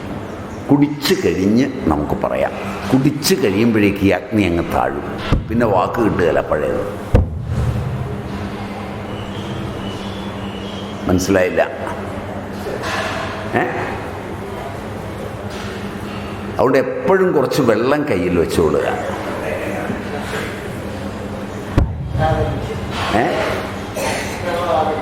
വളരെ നന്നായി, വളരെ നന്നായി. പക്ഷെ നല്ല ചൂടത്ത് ഐസ് വെള്ളം കുടിക്കുമ്പോൾ ചിലപ്പോൾ ജലദോഷം വരും. അതുകൊണ്ടൊരു മിതശീത ജലം കുടിച്ചാൽ മതി. കുടിച്ചിട്ട് കുറഞ്ഞില്ല കോപമെങ്കിൽ നല്ല പോലൊന്ന് മുങ്ങി കുളിക്കുക. ശരീരം മൊത്തം തണുക്കും. കോപിക്കുമ്പോൾ അച്ഛനെ ആയാലും അമ്മയാണെങ്കിലും ഒക്കെ വൈദ്യശാസ്ത്രം അറിയുന്നവർ ചെയ്യുന്നത് ഒന്ന് മുങ്ങി കുളിച്ചു വരാം. അതുവരെ ഇവന് ഡീക്കുവെന്ന് അന്നേരം നമുക്ക് ഇവനോട് പറയേണ്ടതൊക്കെ പറയാം. കാരണം കുളിച്ചിട്ട് ശുദ്ധമായി വന്ന് 10 ചീത്ത വിളിക്കാം. ഏതായാലും പോയി കുളിച്ചു വന്നു കഴിയുമ്പോൾ മാറും. ഇത് രണ്ടുമാണ് ഇതിന് പരിഹാരം. തമാശയായിട്ട് പറഞ്ഞതല്ല, കാര്യമായി പറഞ്ഞതാണ്. 1 ഗ്ലാസ് വെള്ളം കൊടുത്താൽ മതി, കോപമൊക്കെ പോകും. കോപം കൂടുതൽ വരുമ്പോൾ ഇനി നിങ്ങൾ വെള്ളം കുടിക്കേണ്ടി വരികയില്ല. ഇത് കേട്ടിട്ട് നല്ലപോലെ ശ്രദ്ധിച്ചാണ് പോകുന്നതെങ്കിൽ വെള്ളം എന്ന് പറഞ്ഞാൽ മതി. മനസ്സിലായില്ല? ഇല്ല, നിങ്ങൾ തമ്മിൽ കോപിക്കുകയാണെങ്കിൽ, ഇപ്പം നിങ്ങളിൽ ആരെങ്കിലും 2 പേർ കുറച്ച് കഴിഞ്ഞ് വെളിയിൽ വെച്ച് കോപിക്കുകയാണെങ്കിൽ മറ്റേയാൾ പറഞ്ഞാൽ മതി വെള്ളം. ഒരു വളിച്ച ചിരിയും വരും, കോപം. മനസ്സിലായില്ല?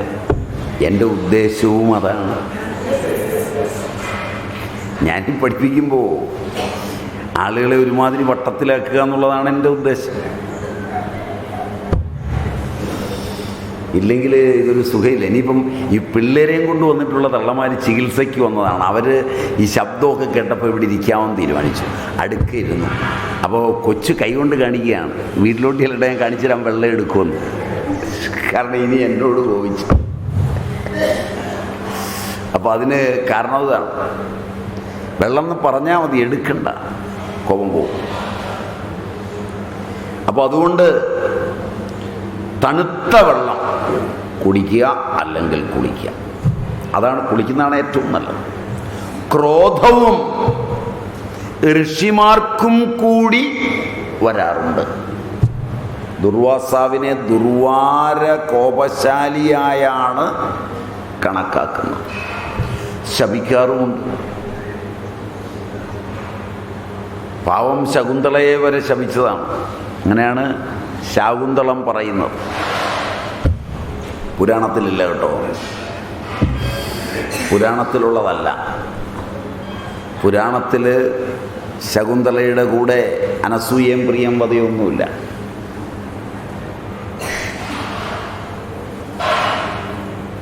അതൊക്കെ കാളിദാസൻ്റെ ഭാവനയിലേ ഉള്ളൂ. പത്മപുരാണത്തിലില്ല. പത്മപുരാണത്തിലാണ് ശാകുന്തളോപാഖ്യാനം പ്രസിദ്ധമായി വരുന്നത്. അതിൽ നിന്ന് കുറച്ച് വ്യത്യാസം ശാകുന്തളോപാഖ്യാനത്തിന് കാളിദാസൻ വരുത്തിയിട്ടുണ്ട്. എന്നിരുന്നാലും ദുർവാസാവിൻ്റെ ദുർവാര കോപം, അതിൽ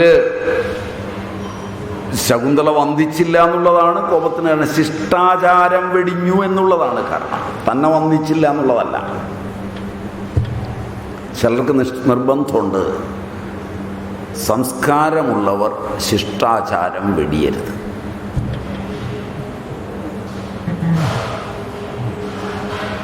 അത് പരഹിതം കൊണ്ടുണ്ടാകുന്നതാണ്. അതാണ് ഇന്ന് ഇഷ്ടപ്പെടാതെ വരുന്നത്. പിതാവ് മകനെ ശാസിക്കുന്നത് പിതാവ് പരിപാലിച്ചു പോന്ന ശിഷ്ടാചാരം മകൻ വെടിയുന്നു എന്ന് തോന്നുന്നതാണ്. ആ ശിഷ്ടാചാരത്തിലൊന്നാണ് പിതാവിനെ വന്ദിക്കുക എന്നുള്ളത്. ഇയാളെ വന്ദിക്കാത്തതിനാണ് ഇയാളെന്നോട് ചൂടാകുന്നതെന്നാണ് മകൻ വിചാരിക്കുന്നത്. അല്ല, ശിഷ്ടാചാരം കൊണ്ടാണ് ലോകം നിലനിൽക്കുന്നത്. ദുർവാസാവിനെ വന്ദിക്കാത്തത് കൊണ്ടല്ല ദുർവാസാവ് കോപിച്ചത്. നിങ്ങളങ്ങനെയാണ് പഠിച്ചിട്ടുണ്ടാവുക. ശിഷ്ടാചാര മര്യാദയെ ശകുന്തള വെടിഞ്ഞിരിക്കുന്നു. ഇത് മഹാപാപമാണ്. ശാപം കൊണ്ട് മഹാപാപത്തിൽ നിന്ന് മോചനം നേടും ഉത്തമന്മാരുടെ. അതുകൊണ്ടാണ് പറഞ്ഞത്, ഏതൊന്നിൻ്റെ സ്മരണ കൊണ്ട് വിചാരം കൊണ്ട് നീ ശിഷ്ടാചാരത്തെ വെടിഞ്ഞുവോ അവൻ നിന്നെ മനസ്സിലാക്കാതിരിക്കട്ടെ എന്നാണ്. ആ ശാപത്തിൻ്റെ രീതി അതാ. ഏതൊരാളുടെ ചിന്തനത്തിലാണോ നീ മുഴുകിയിരിക്കുന്നത് ആ ആൾ നിന്നെ മറന്നുപോകുമെന്നാണ്. മറന്നുപോവല്ല, സ്വീകരിച്ചതുമില്ല. പിന്നെയാണ് മേനകാ പ്രവേശവും ബഹളവും ഒക്കെ കഥയുടെ പോക്കൊക്കെ. അത് നിങ്ങൾ പഠിച്ചിട്ടുണ്ട്. അതുകൊണ്ട് ഋഷിമാർക്കും കോപിക്കാം, നിങ്ങൾക്കും കോപിക്കാമെന്നും അല്ല അർത്ഥം. കോപിക്കരുതെന്ന് തന്നെയാണ്. ഋഷികോപങ്ങൾ പലപ്പോഴും പരഹിതാർത്ഥമായി പരിണമിക്കുന്നു. പരന്മാർക്ക് ഹിതമായി ആ കോപം പരിണമിക്കാറുള്ളൂ. അതുകൊണ്ടാണ് അനേകം അന്തഃപുര നാരിമാരും ഭാര്യമാരുമുള്ള ദുഷ്യന്തൻ്റെ പുത്രന്മാരിൽ ശകുന്തളാപുത്രൻ തന്നെ ഭാരത ചക്രവർത്തിയായത്. അതാണ് പരഹിതം. മനസ്സിലായില്ല. കുറേക്കാൾ ഭർത്തൃവിയോഗം അനുഭവിച്ചെങ്കിലും അതുകൊണ്ട് പിതൃസന്നിധിയിൽ പോയി താമസിച്ചു എങ്കിലും അവസാനം ഇന്ന് പേരെടുത്ത ഭരത ചക്രവർത്തി ഉണ്ടാകുന്നതിന് കാരണമായത് അഭിശാപമാണ്.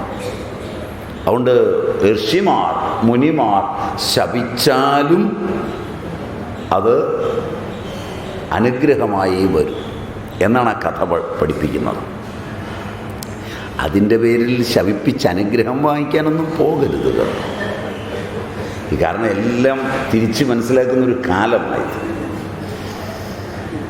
അപ്പം സാധാരണ ആളുകൾക്കുണ്ടാകുന്ന ക്രോധം പരനഹിതമാണ്. ദുർജയമായിരുന്നിട്ടും ഇതിന്മേൽ വിജയിച്ചിട്ടുള്ളവരുണ്ട്. അക്രോധേന ജിതേത് ക്രോധഃ. അക്രോധം കൊണ്ട് ക്രോധത്തെ ജയിക്കണമെന്നാണ് ബുദ്ധൻ്റെ വചനം. ബുദ്ധൻ അങ്ങനെയാ പറയും. അഹിംസ സത്യമക്രോധ. ഭഗവത്ഗീതയിൽ ദൈവീ സമ്പത്തി ഇങ്ങനെ പറയുന്നു. അക്രോധത്തെ പരിഗണിക്കുന്നത് സാത്വിക ജനങ്ങളുടെ സ്വഭാവമാണ്. അതുകൊണ്ട് അക്രോധമുണ്ടാകാൻ സാത്വികരായ ആളുകളോടൊപ്പം വേണം ജീവിക്കാൻ. ക്രോധികളായവർ സാത്വികരോടൊപ്പം ജീവിച്ചാൽ കുറേ നാളുകൊണ്ട് ക്രോധം കുറയും. പക്ഷെ ആ കാലം കൊണ്ട് സാത്വികരായവരുടെ നടുവൊടിക്കും. മനസ്സിലായില്ല? സാത്വികന്മാരുടെ ഇടയിൽ പോയി ക്രോധികളായ ആളുകൾ ജീവിക്കുമ്പോൾ പലതിലും സാത്വികർ പ്രതികരിക്കില്ല, പക്ഷെ ഇവർ ചാടി പ്രതികരിക്കും. അതിൻ്റെ ദുഷ്പേരൊക്കെ കാരണം അയാൾ മിണ്ടാതിരിക്കുന്നത് മഹാസൂത്രശാലിയാണ്, അയാളുടെ കുട്ടിച്ചാത്തനാണ് ഇവൻ. മനസ്സിലായില്ല?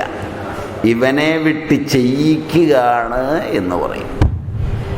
വളരെ സാത്വികരായ ആളുകളുടെ സ്ഥാനങ്ങളിലൊക്കെ സകല വയ്യാവേലികളും ചെന്ന് കൂടും. മനസ്സിലായില്ല? എന്നിട്ട് അവർ പ്രതികരിക്കാത്തിടത്തൊക്കെ അത് അവരുടെ ബലഹീനതയാണെന്നൊക്കെ ധരിച്ച് ചാടിക്കേറി പ്രതികരിക്കും. ഇതൊക്കെ നമ്മളാണ് ചെയ്യേണ്ടത്. മനസ്സിലായില്ല? ഇതൊക്കെ നമ്മളെയാണ് ഏൽപ്പിച്ചിരിക്കുന്നത്. അദ്ദേഹം പരമസാത്വികൻ, അവിടെ ഇരിക്കുകയാണ്, അദ്ദേഹം അങ്ങനെയാണ്. അതൊക്കെ അറിഞ്ഞ് ചെയ്യേണ്ടത് ആരാണ്? ഇവന് നല്ല അടി കൊടുക്കേണ്ടത് നമ്മളാണ്. അവൻ്റെ മുട്ട് തല്ലി ഒടിക്കേണ്ടതാണ്. ഒടിച്ചു കഴിയുമ്പോൾ നാട്ടുകാരെ പറയും? ഓടിച്ചവരെ പറയല. ഇല്ല, അവനെയും പറയല. ഇതിൻ്റെ പുറകിൽ അവിടെ ഇരിക്കുന്ന പരമസാത്വികൻ്റെ പേര് പറഞ്ഞിട്ട് പറയും, ഒന്നിലും നേരെ വരികയില്ല, പിന്നിലിരുന്ന് സകല പണിയും ചെയ്യും. അങ്ങനെ ലോകം മുഴുവൻ പാപികളെ കൊണ്ട് നിറയും. അതുകൊണ്ടാണ് ആചാര്യന്മാർ നേരത്തെ പറഞ്ഞിട്ടുള്ളത്, നല്ലപോലെ പരീക്ഷിച്ചിട്ട് മാത്രമേ കൂടെ ആളുകളെ നിർത്താവൂ.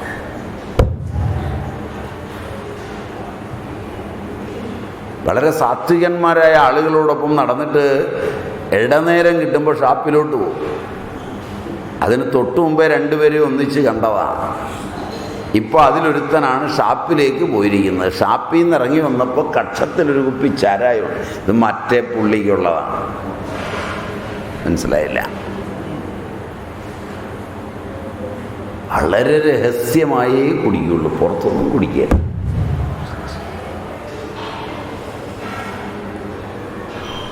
അതാണ് ഇന്ന് നമ്മുടെ രാജ്യത്തിൽ നടന്നത്. പലപ്പോഴും കോപം പോണെങ്കിൽ സാത്വികരുടെ അടുക്കൽ തന്നെ കഴിയണം. അവരിതൊന്നും വകവെക്കുകയൊന്നുമില്ല. അപ്പം അതുകൊണ്ട് ബുദ്ധൻ ഇങ്ങനെയും പറഞ്ഞിട്ടുണ്ട്. ഭഗവത്ഗീതയിലും ഇങ്ങനെ സൂചിപ്പിച്ചിട്ടുണ്ട് ദൈവീ സമ്പത്തിയിൽ.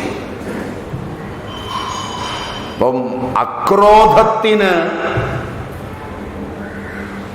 സാത്വികരായ അക്രോധികളായവരുടെ ഇടയിൽ ജീവിക്കുമ്പോൾ അക്രോധാത്മക ഭാവം വരും. പതുക്കെ പതുക്കെ ഭഗവത് സ്മരണ ഉണ്ടാവും. ക്രോധമുള്ളവർക്ക് ഭഗവത് സ്മരണ ഉണ്ടാവില്ല.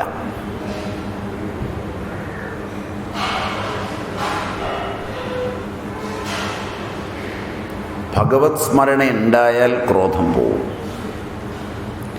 ശാന്തി ഭഗവത് സ്മരണ കൊണ്ടും കൂടി ഉണ്ടാവും. ഇങ്ങനെയൊക്കെയാണെങ്കിലും ക്രോധം ആവേശമാത്രമാണ്, സ്ഥായിയല്ല. കാമം സ്ഥായിയല്ല, നമ്മൾ കണ്ടു, കാലം കൊണ്ട് മാറും.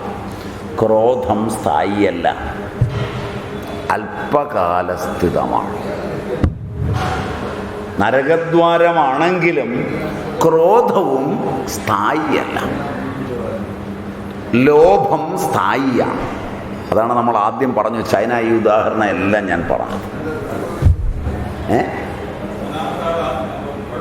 അതുകൊണ്ടാണ് ഞാൻ മാഗൃധ എന്ന് പറഞ്ഞപ്പോൾ ലോഭത്തിന് പ്രാധാന്യം കൊടുത്തത്. അത് മാത്രം പറഞ്ഞാൽ മതിയായിരുന്നു. മറ്റത് രണ്ടും പറഞ്ഞത് എന്തിനാണെന്ന് വെച്ചാൽ, നരകത്തിൻ്റെ ഈ 3 ദ്വാരങ്ങളിൽ സ്ഥായിയായ ദ്വാരം ലോഭമാണ്. അതുകൊണ്ടാണ് ഈശാവാസ്യം മാഗൃധ എന്ന സാമാന്യ അർത്ഥത്തിൽ പരസ്വധനം മാഗൃധ.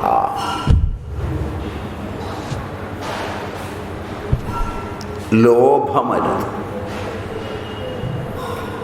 ലോഭം ദുർജയമാണ്. കാമം വയസ്സായാൽ ശമിക്കും. ക്രോധം അഭിമാന നിരാസം കൊണ്ടേ ഉണ്ടാവുള്ളൂ. ഒരല്പ അഭിമാനം തലയ്ക്ക് പിടിച്ചാൽ ക്രോധം വരികയില്ല.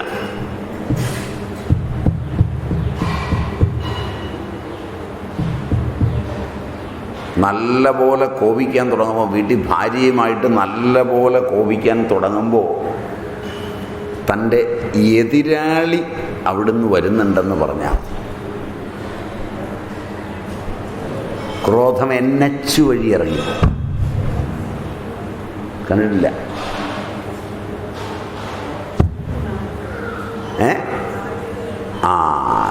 തന്നെ ബഹുമാനിക്കുന്നയാൾ വരുന്നുണ്ടെന്ന് പറഞ്ഞാലും മതി.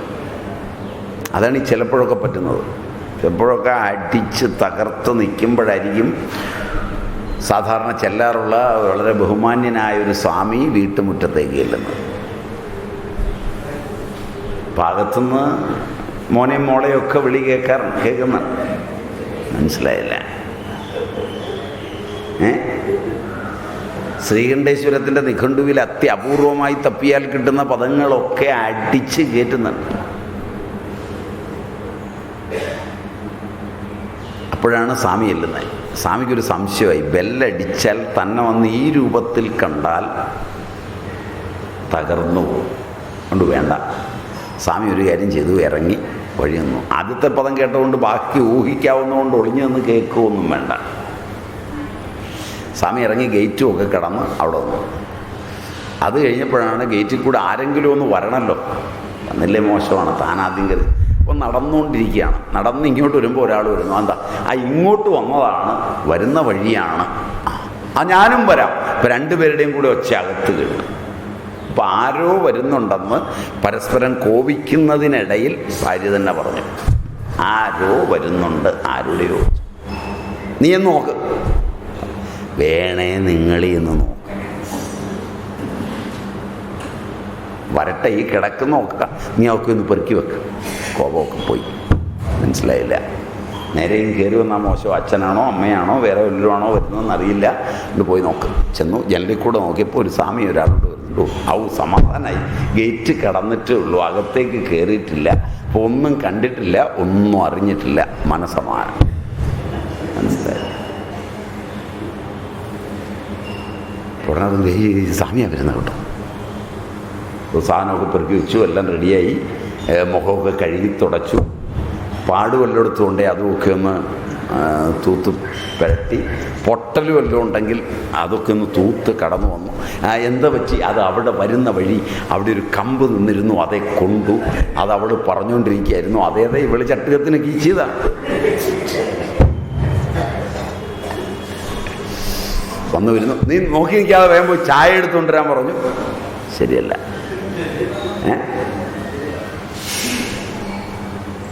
എന്തൊരു സ്നേഹം പെട്ടെന്ന് മാറും.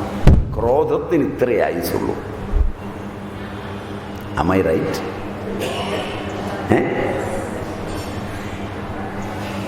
അപ്പോൾ ഇടയ്ക്കിടയ്ക്ക് നിങ്ങളുടെ വീട്ടിലൊക്കെ വന്നാൽ ഇങ്ങനെ കാണാം. അപ്പോൾ ക്രോധം വളരെ കുറച്ച് ആയുസുള്ളതാണ്. അഭിമാനം വന്നാൽ ക്രോധമില്ലാതെ. എന്നാൽ ലോഭം സ്ഥായിയാണ്, മരണം വരെ പോകും. അതുകൊണ്ട് ഏറ്റവും സൂക്ഷിക്കേണ്ടത് ലോഭത്തെയാണ്. അത് ആവേശമാത്രമല്ല, ക്രോധം ആവേശമാത്രമാണ്. സ്ഥായീഭാവം പോലെയാണ്. കാമം പോലെ വയസ്സായാലും ലോഭം പോവില്ല. മരണശയ്യയിൽ കിടക്കുമ്പോഴും ലോഭം വിട്ടുപോവില്ല. അതാണ് രസം. പണ്ട് മരണശയ്യയിൽ ഒരാൾ കിടക്കുകയാണ്. കയ്യിൽ ഒരുപാട് പുസ്തകങ്ങൾ, വലിയ ലൈബ്രറിയാണ്. ഓരോ ഷെൽഫും പൂട്ടിയാണ് വെച്ചിരിക്കുന്നത്. താക്കോല് കയ്യിലുണ്ട്. ഒട്ടേറെ ധനമുണ്ട്, എല്ലാത്തിൻ്റെയും താക്കോല് കയ്യിൽ. അപ്പം ഇങ്ങനെ അവിടെ എല്ലാം ഉണ്ടെന്നറിഞ്ഞ് ഒരു അറിവിന് ദാഹിക്കുന്ന ഒരാൾ ചെന്നൊരു പുസ്തകം ചോദിക്കാൻ ചെന്നു. അന്ന് കണ്ടില്ല, പിറ്റേ ദിവസം ചെന്നു, അടുക്കെ ചെന്നു, ചോദിച്ചു ഇന്ന പുസ്തകം. മകനെ വിളിച്ചു, ഒരു താക്കോലെടുത്ത് കൈ കൊടുത്തു. ആ ഷെൽഫ് തുറന്നു നോക്കാൻ പറഞ്ഞു. അത് തുറന്നു നോക്കി, കിട്ടിയില്ല. അടുത്ത താക്കോലെടുത്ത് കൊടുത്തു, അടുത്തത് തുറന്നു നോക്കാം. രാവിലെ മുതൽ ഓരോ താക്കോലും എടുത്ത് തുറന്നു, തപ്പി നോക്കി, കിട്ടിയില്ല. വൈകുന്നേരം ഇനിയും ഷെൽഫുകൾ കിടക്കുകയാണ്. അപ്പം ചെന്ന് പറഞ്ഞു പിന്നെ വരാം. ആയിക്കോട്ടെന്ന് പറഞ്ഞു. ഇറങ്ങിപ്പോകുമ്പോൾ മകനോട് ചോദിച്ചു എങ്ങനെയാണ് ഇദ്ദേഹത്തിൻ്റെ കൂടെ കഴിയുന്നത്. അയ്യോ, ഇത് അരിയും തുണിയും എല്ലാം ഇങ്ങനെയാണ്. മനസ്സിലായില്ല? പുസ്തകം മാത്രമല്ല, എല്ലാ താക്കോലും കയറി. അപ്പോൾ ഈ മകനോട് ചോദിച്ചു എങ്ങനെ കഴിയുന്നു. ഹരേ മഹാരാജ്, എന്ത് പറയാനാണ്, വയസ്സായി. അവിടെ നിന്നുള്ള വിസ അടിച്ചു വരാനുള്ളതേ ഉള്ളൂ, ബാക്കിയെല്ലാം കഴിഞ്ഞിരിക്കുക. ഇതിങ്ങനെ കയ്യിൽ വെച്ചുകൊണ്ടിരുന്നാലും എത്ര കാലം ഇരിക്കും? പോകുമ്പോൾ ഈ താക്കോല് കൊണ്ടുപോകുമോ എന്നാണ് ഞങ്ങൾ മക്കൾ ആലോചിക്കുന്നത്. അത് കൊണ്ടുപോകില്ലല്ലോ മഹാരാജ്. അപ്പോൾ അദ്ദേഹം പറഞ്ഞു, കൂടെ പോയ ആൾ പറഞ്ഞു, നിങ്ങളാണ് തത്വജ്ഞാനി. ഇത്രയൊക്കെ സമ്പാദിച്ച് പുസ്തകമൊക്കെ വായിച്ചിട്ടുണ്ടെങ്കിലും ഇങ്ങനേക്കാൾ തത്വജ്ഞാനം നിങ്ങൾക്കാണ്. കാരണം ഇവൻ കൊണ്ടുപോയില്ല. കുറച്ച് ദിവസം കഴിഞ്ഞപ്പോൾ ഇങ്ങനെ മരിച്ചു. താക്കോലൊന്നും കൊണ്ടുപോയില്ലെന്ന് നിങ്ങൾക്കും അറിയാം. പക്ഷെ എന്നാലും ആ മരണശയ്യയിൽ കിടക്കുമ്പോഴും ഇത് തൻ്റെയാണെന്നുള്ള മമത, പലതിനോടുമുള്ള മോഹം. മരിക്കുന്നതിന് 6 ആഴ്ച മുമ്പ്, മരണവുമായി മല്ലടിക്കുമ്പോൾ 6 ആഴ്ച മുമ്പാണ് ഒരാൾ വാർദ്ധക്യങ്ങെത്തി, ഒരുപാടുണ്ടാക്കി, മറ്റൊരുത്തൻ്റെ സ്ഥലം ഇപ്പോഴെങ്കിലും അവൻ കഷ്ടപ്പാടിലാണ്. 6 കൊല്ലം മുമ്പ് ചോദിച്ചു, തന്നേക്കാവോ ചോദിച്ചു, പറഞ്ഞില്ല, കൊടുക്കുന്നില്ല എന്ന് പറഞ്ഞു. അപ്പോൾ ഇപ്പം അവനാകെ ദാരിദ്ര്യത്തിലാണ്, പൈസയ്ക്ക് അത്യാവശ്യമാണ്. അപ്പോൾ കൂടെയുള്ള ആളുകളെ വിട്ടാൽ അവരിത് ഈ സ്ഥാപനത്തിൻ്റെ പേര് മേടിക്കാതെ സ്വന്തം പേരിലെങ്ങാനും മേടിച്ച് ലാഭം ഉണ്ടാക്കുമോ എന്ന് സംശയമുള്ളത് കൊണ്ട് വാർദ്ധക്യത്തിൽ ഏറ്റു നിൽക്കാൻ വയ്യാത്തിടത്ത് വണ്ടിയിൽ എടുത്തുകൊണ്ടാണ് അവിടെ ചെന്നു, സംസാരിച്ചു, സ്ഥലം അഡ്വാൻസാക്കി, അത് എഴുതണ്ട, ബാക്കി പൈസ തരുമ്പോൾ എഴുതിയാൽ മതി എന്ന് പറഞ്ഞു. 60 ലക്ഷത്തിൻ്റെതിന് 30 ലക്ഷം കയ്യിൽ കൊടുത്തു. പോരുന്ന വഴി മരിച്ചു.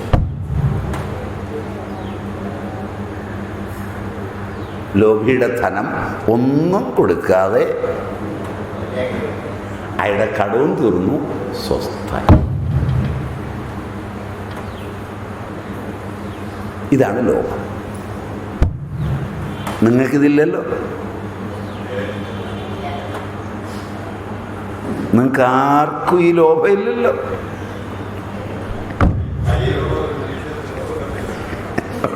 പിശുക്കേ ഉള്ളൂ. അപ്പം ഈ താക്കോലോ ഈ പണമോ ഒന്നും കൊണ്ടുപോയില്ല. ഈ ധനത്തിൽ ലോഭികളായവർ മരിക്കാൻ കിടക്കുമ്പോൾ അറിയാനൊരു എളുപ്പവഴിയുണ്ട്. അവരുടെ മുമ്പിലൂടെ ഒരു 1000-ൻ്റെ നോട്ടിങ്ങനെ പിടിച്ച് നടന്നു പോയാൽ കണ്ണിൽ കൂടെ വെള്ളം വരും.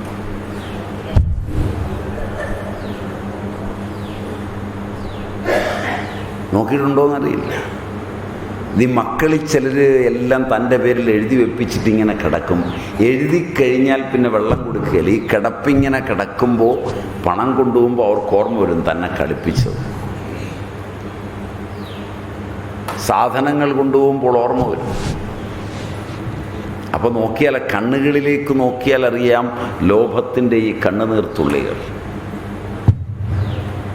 ആ ലോഭം ദുർജയമാണ്. ഇത് 3 കൂട്ടരാന്നാണ് പറയുന്നത്. 1 ലോഭികൾ, 2 ക്രോധികൾ, 3 കാമികൾ. 3 കൂട്ടരേ ഉള്ളൂ ലോകത്ത്. ദൈത്യന്മാർ അസുര വർഗം, ക്രോധികളാണ്. മനുഷ്യർ ലോഭികളാണ്. ദേവന്മാർ കാമികളാണ്.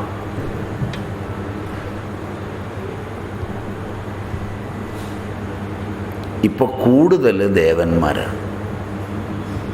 മനസ്സിലായില്ല? പത്രവാർത്ത മുഴുവൻ ദേവന്മാരെ കുറിച്ചാണ്. പത്രവാർത്ത മുഴുവൻ ദേവന്മാരെ കുറിച്ചാണ്. കാരണം കാമികളാണ്.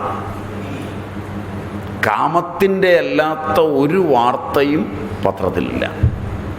ജനങ്ങൾ കാമത്തെയാണ് ഇഷ്ടപ്പെടുന്നത്, ധനത്തെ അല്ല ഇപ്പോൾ ഇഷ്ടപ്പെടുന്നത്. ധനം എത്ര വേണമെങ്കിൽ മുടക്കും കാമത്തിനായിക്കൊണ്ട്. ചെന്ന് പറഞ്ഞാൽ മതി. കാമസങ്കല്പങ്ങൾ കൊടുത്തു കഴിഞ്ഞാൽ തൻ്റെ കിടപ്പാടം വിറ്റ് പൈസ അവന് കൊടുക്കും. ശരിയല്ല? എന്നിട്ട് ഒന്നവൻ കളിപ്പിച്ചു എന്ന് പറയുകയും ചെയ്യും. കൊടുക്കുന്നതിന് മുമ്പ് ആലോചിക്കില്ല.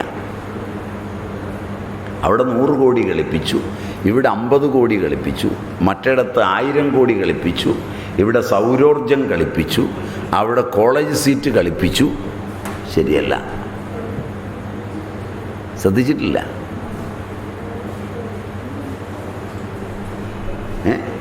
ബാലകൃഷ്ണപിള്ളയും വെള്ളാപ്പള്ളിയും ഒക്കെ ആകെ വിഷമിക്കുന്നുണ്ട്. ബാലകൃഷ്ണപിള്ള വിഷമിക്കുന്നത് ഇതെല്ലാം ഞങ്ങളുടെ കൂട്ടത്തിൽ നിന്നായി പോയല്ലോ എന്നാണ്. മനസ്സിലായി? വെള്ളാപ്പള്ളിക്ക് സങ്കടം ഞങ്ങളുടെ പെണ്ണുങ്ങൾക്ക് ഈ സാമർഥ്യം ഇല്ലാതായി പോയല്ലോ എന്ന്.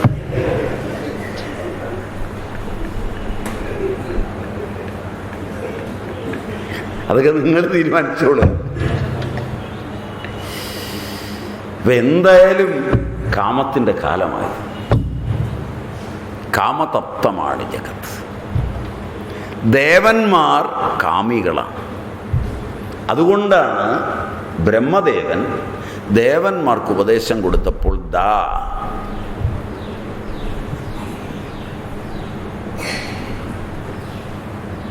ദാമ്യത, അസുരന്മാർക്ക് കൊടുത്തപ്പോൾ ദയത്വം, മനുഷ്യർക്ക് കൊടുത്തപ്പോൾ ദത്ത. അതിലെ പ്രജാപതിയുടെ ഉപദേശം, പ്രജാപതി ഉപദേശം കൊടുത്തിട്ട് പറഞ്ഞു മനനം ചെയ്തോളാൻ. അപ്പോൾ നമ്മൾ ആദ്യം ആലോചിക്കണം, നമ്മളിതിലേതാണ്? കാമിയാണോ, ക്രോധിയാണോ, ലോഭിയാണോ? ലോഭം മനുഷ്യൻ്റെതാണ്, അത് ദാനം കൊണ്ടാണ് രക്ഷപ്പെടുന്നത്. ലോഭം ദാനം കൊണ്ടും ക്രോധം ദയ കൊണ്ടും കാമം ദമം കൊണ്ടുമാണ് ശമിക്കുന്നത്.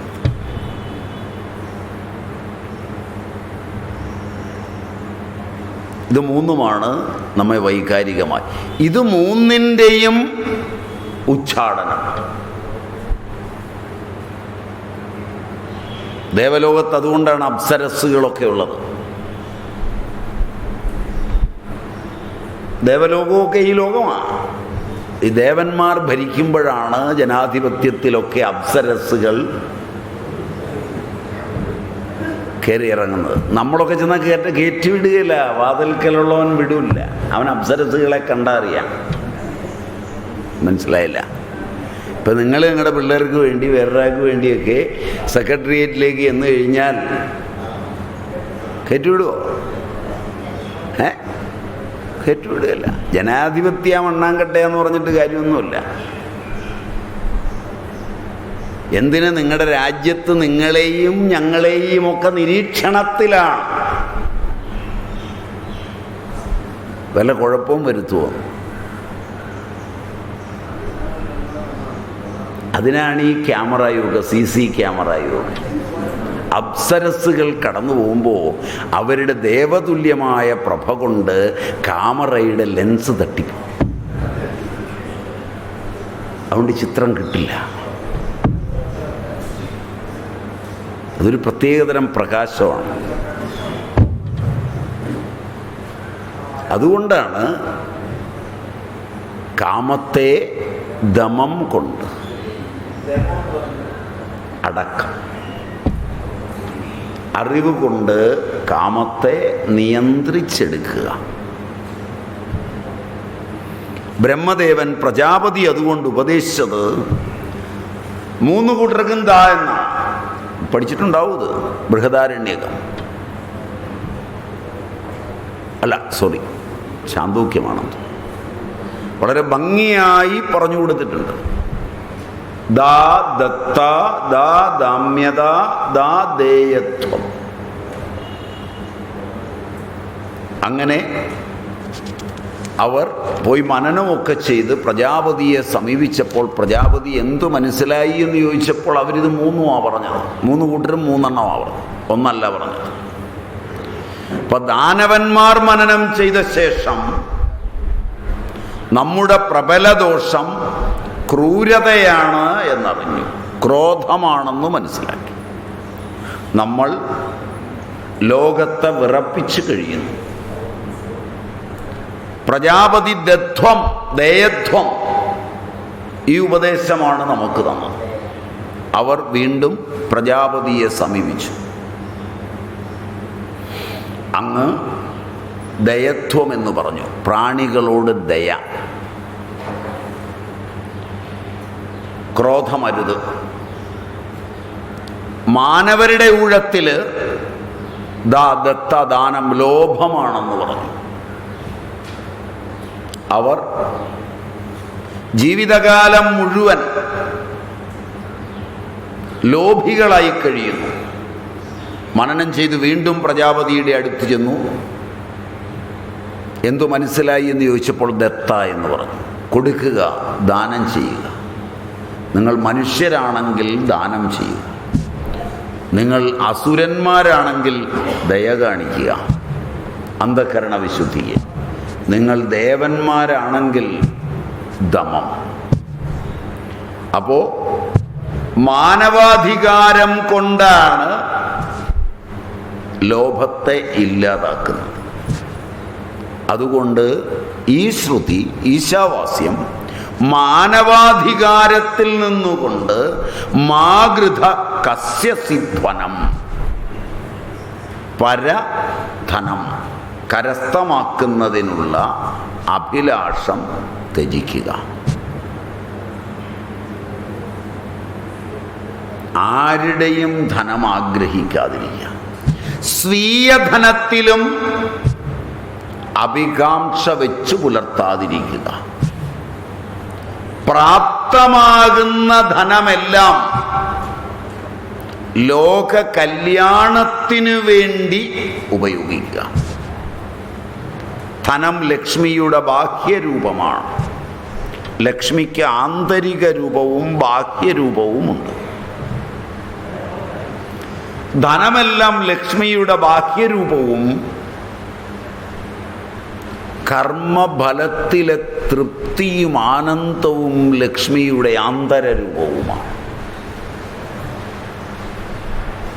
പലരും ലക്ഷ്മിയുടെ ബാഹ്യരൂപത്തിലാണ് ഭ്രമിക്കുന്നത്. കിട്ടിക്കഴിഞ്ഞാൽ ഇതെന്ത് ചെയ്യണമെന്ന് അറിയില്ല. അതുകൊണ്ട് ചിലർ കൊണ്ടുപോയി ബ്ലേഡിലിടും. മനസ്സിലായില്ല? ലക്ഷ്മിയുടെ ബാഹ്യരൂപം ഉപയോഗിക്കാൻ അറിയാത്തവരാണ് ചണ്ടാലന്മാരെ പോലെ നിന്ദിതരായി ജീവിക്കുന്നത്. ലോകം നിന്ദിക്കുന്നത് അവരെയാണ്. അച്ഛനുണ്ടാക്കിയ ധനം മുഴുവൻ കളഞ്ഞു കുടിച്ചു. ചിലരത് അഭിമാനത്തോടെയാണ് പറയുന്നത്. നല്ലോല കുടിച്ചു കൂത്താടി കുടുംബം വെളുപ്പിച്ചു.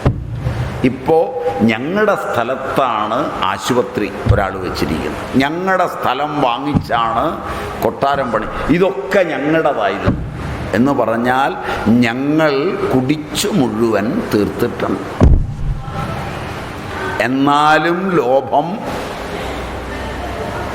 പോയിട്ടില്ല. ഞങ്ങളുടെ അതിനകത്തോട്ട് കയറിയാൽ വാതൊക്കെ നിൽക്കുന്നവൻ മുട്ട് തല്ലി പിടിക്കും. അതുകൊണ്ടാണ് വെളിയിൽ നിന്നുകൊണ്ട് ചൂണ്ടിക്കാണിക്കുന്നത് ഇതൊക്കെ ഞങ്ങളുടെ ആയിരുന്നു. കണ്ടിട്ടില്ല, ഇങ്ങനെയുള്ളവരെ കണ്ടിട്ടില്ല.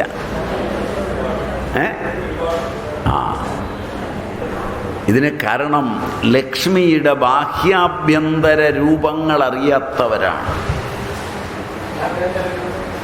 ആഭ്യന്തര രൂപം അതിൻ്റെ സംതൃപ്തിയാണ്. ലക്ഷ്മിയുടെ ആന്തരിക രൂപമാണ് ശോഭ, സൗന്ദര്യം.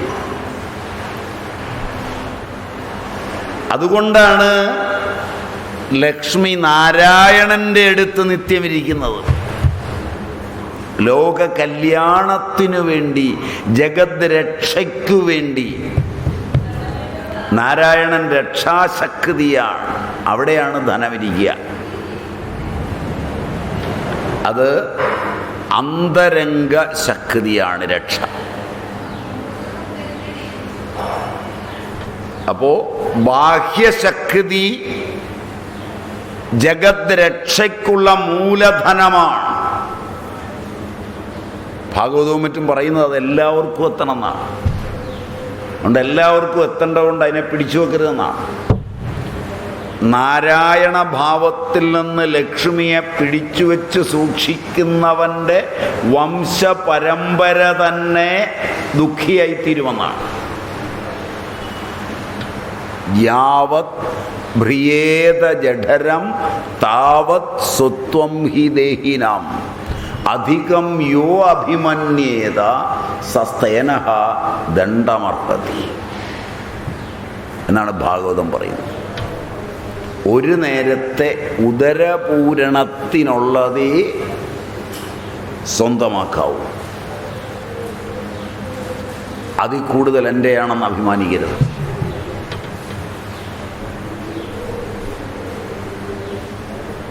അങ്ങനെയാണ് ഇതിൻ്റെ ശക്തിയെ പറയുന്നത്. അപ്പം അതുകൊണ്ട് എത്രമാത്രമാകാം, എത്ര കൊണ്ട് നിങ്ങളുടെ വയറ് നിറയുമോ അത്രമാത്രം. അല്ലെങ്കിൽ അവിടെ ഇവിടെയൊക്കെ ഒളിച്ചു വെച്ചത് പ്രയോജനപ്പെടാതെ പോകും. ഈ അമ്മമാരൊക്കെ ആണെങ്കിൽ ചിലർ ഭാഗവതം, രാമായണം മുതലായ വലിയ പുസ്തകങ്ങളുടെ ഈ കാലിക്കോയ്ക്കിടയുണ്ടാവും. മനസ്സിലായില്ല? അതിനകത്ത് 1000-ൻ്റെ നോട്ടുകളൊക്കെ കയറ്റി വെക്കും. എന്നിട്ട് ഇവർ ചത്തു ചാകുകയില്ലെന്ന് വിചാരിച്ചാൽ കയറ്റി വെക്കുന്നത്. കുറച്ച് കഴിയുമ്പോൾ ഇത് മറന്നും പോകും. എവിടെയൊക്കെ ഈ 1000 വെച്ചിട്ടുണ്ടോ? ഈ ഭാഗവതവും രാമായണമൊന്നും മക്കൾ വായിച്ചിട്ടുമില്ല, അവർക്ക് ഇഷ്ടപ്പെട്ടിട്ടുമില്ല. അതുകൊണ്ട് ഇത് ഷെൽഫിൽ ഇങ്ങനെ വെച്ചിട്ട് ഇവർ വായിച്ച ഈ പുസ്തകമൊക്കെ ഇത് കഴിയുമ്പോൾ മക്കൾ വിളിച്ചൊരു കാക്കാന് കൊടുക്കും. പുസ്തക കച്ചവടക്കാരൻ. മനസ്സിലായില്ല. അവൻ ഇതിനു മുമ്പ് പലയിടത്തുനിന്നും പുസ്തകം എടുക്കുമ്പോൾ ഇത് താഴെ വീണത് കണ്ടിട്ടുള്ളതുകൊണ്ട് അവൻ കാലിക്കോ പരിശോധിക്കാതെ പുസ്തകം ഏതായാലും വിൽക്കുക. അങ്ങനെയാണ് ചിലർ ഈ വഴിക്കച്ചവടത്തിലെ ആക്രിയും പുസ്തകമൊക്കെ ആയിട്ടിരുന്നവൻ പെട്ടെന്ന് ചിലപ്പോൾ കയറി. കാരണം മുഴുവൻ പുസ്തകത്തിൻ്റെ കാലിക്കോയിലും പൈസ ഉണ്ടാവും. അപ്പം ഇത് ലോഭം കൊണ്ടാണ് സംഭവിക്കുന്നത്. ലക്ഷ്മിയെ തിരിച്ചറിയാത്തത് കൊണ്ടാണ്.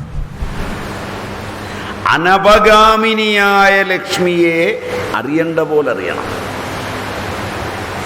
അറിഞ്ഞില്ലെങ്കിൽ ഇത് കുഴപ്പമാണ്. അപ്പം അവിടെ എന്ന് പറഞ്ഞാൽ എല്ലാവരുടെയും കൂടെയൊന്നും പോവില്ല. ചിലരെ തകർക്കാൻ ഇവള് കൂടെ പോവും, ചിലരെ നന്നാക്കാൻ ഇവള് കൂടെ പോവും. മനസ്സിലായില്ല. കാരണം ഇവള് നാരായണൻ്റെ സ്വത്വമാണ്.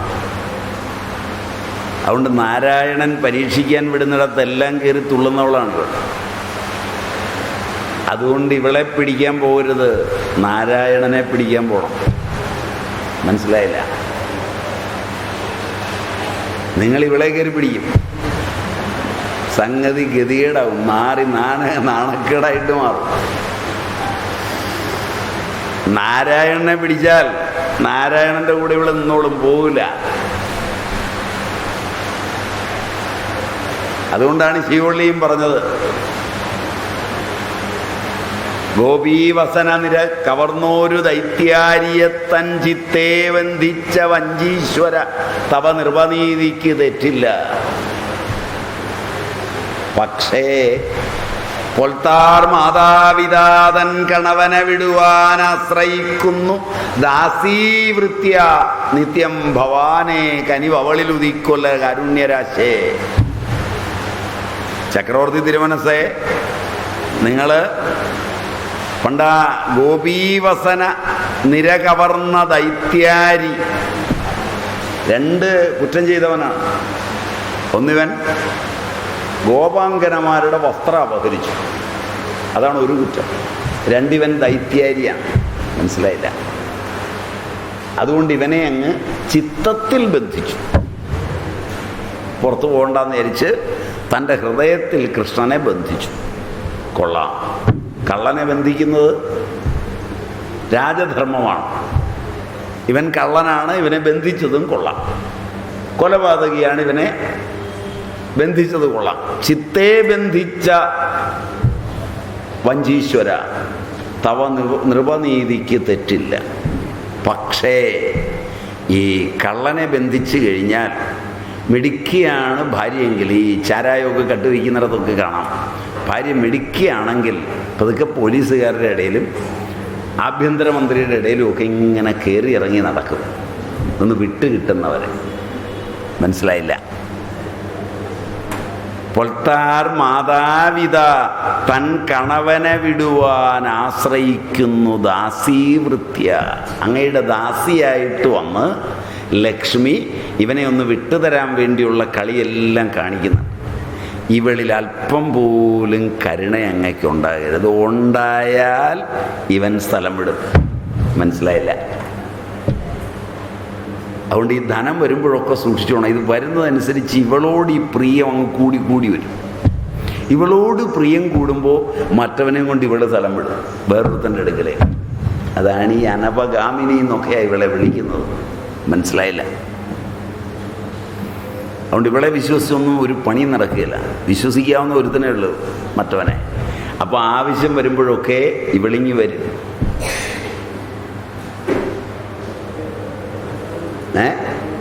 ഇത് മനസ്സിലായില്ല. ഇന്ന് സമയം ഒരുപാടായി, നിങ്ങൾ മിണ്ടിയില്ല, ആയതേ ഉള്ളൂ. പന്ന മുക്ക 11:30 ആയപ്പോൾ നിങ്ങൾ മിണ്ടിയില്ല.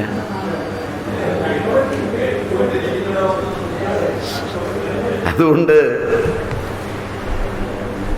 പ്രജാപതി ഉപദേശം കൊടുത്തത് ഇതാണ്, ദാനം. മാനവന് കൊടുത്തത് ദാനം. അതുകൊണ്ടാണ് കസ്യസി ധനം മാഗൃഥ, കാമിക്കരുത്. ബാക്കി നമുക്ക് അടുത്ത ക്ലാസ്സിൽ കാണാം. ഇന്ന് അവസാനം. ഓം പൂർണ്ണമദ പൂർണ്ണമിദം പൂർണ്ണാത് പൂർണ്ണമുദച്യതേ പൂർണ്ണസ്യ പൂർണ്ണമാദായ പൂർണ്ണമേവാവശിഷ്യതേ. ഓം ശാന്തി ശാന്തി ശാന്തി. ഹരി ഓം.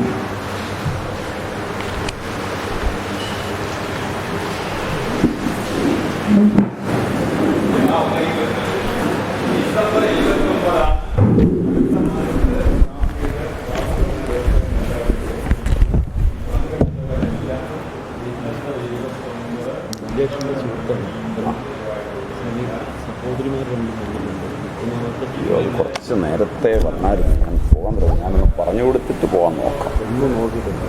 ഒരു ഹൃദയം വിളിച്ചു. ഗോപൻ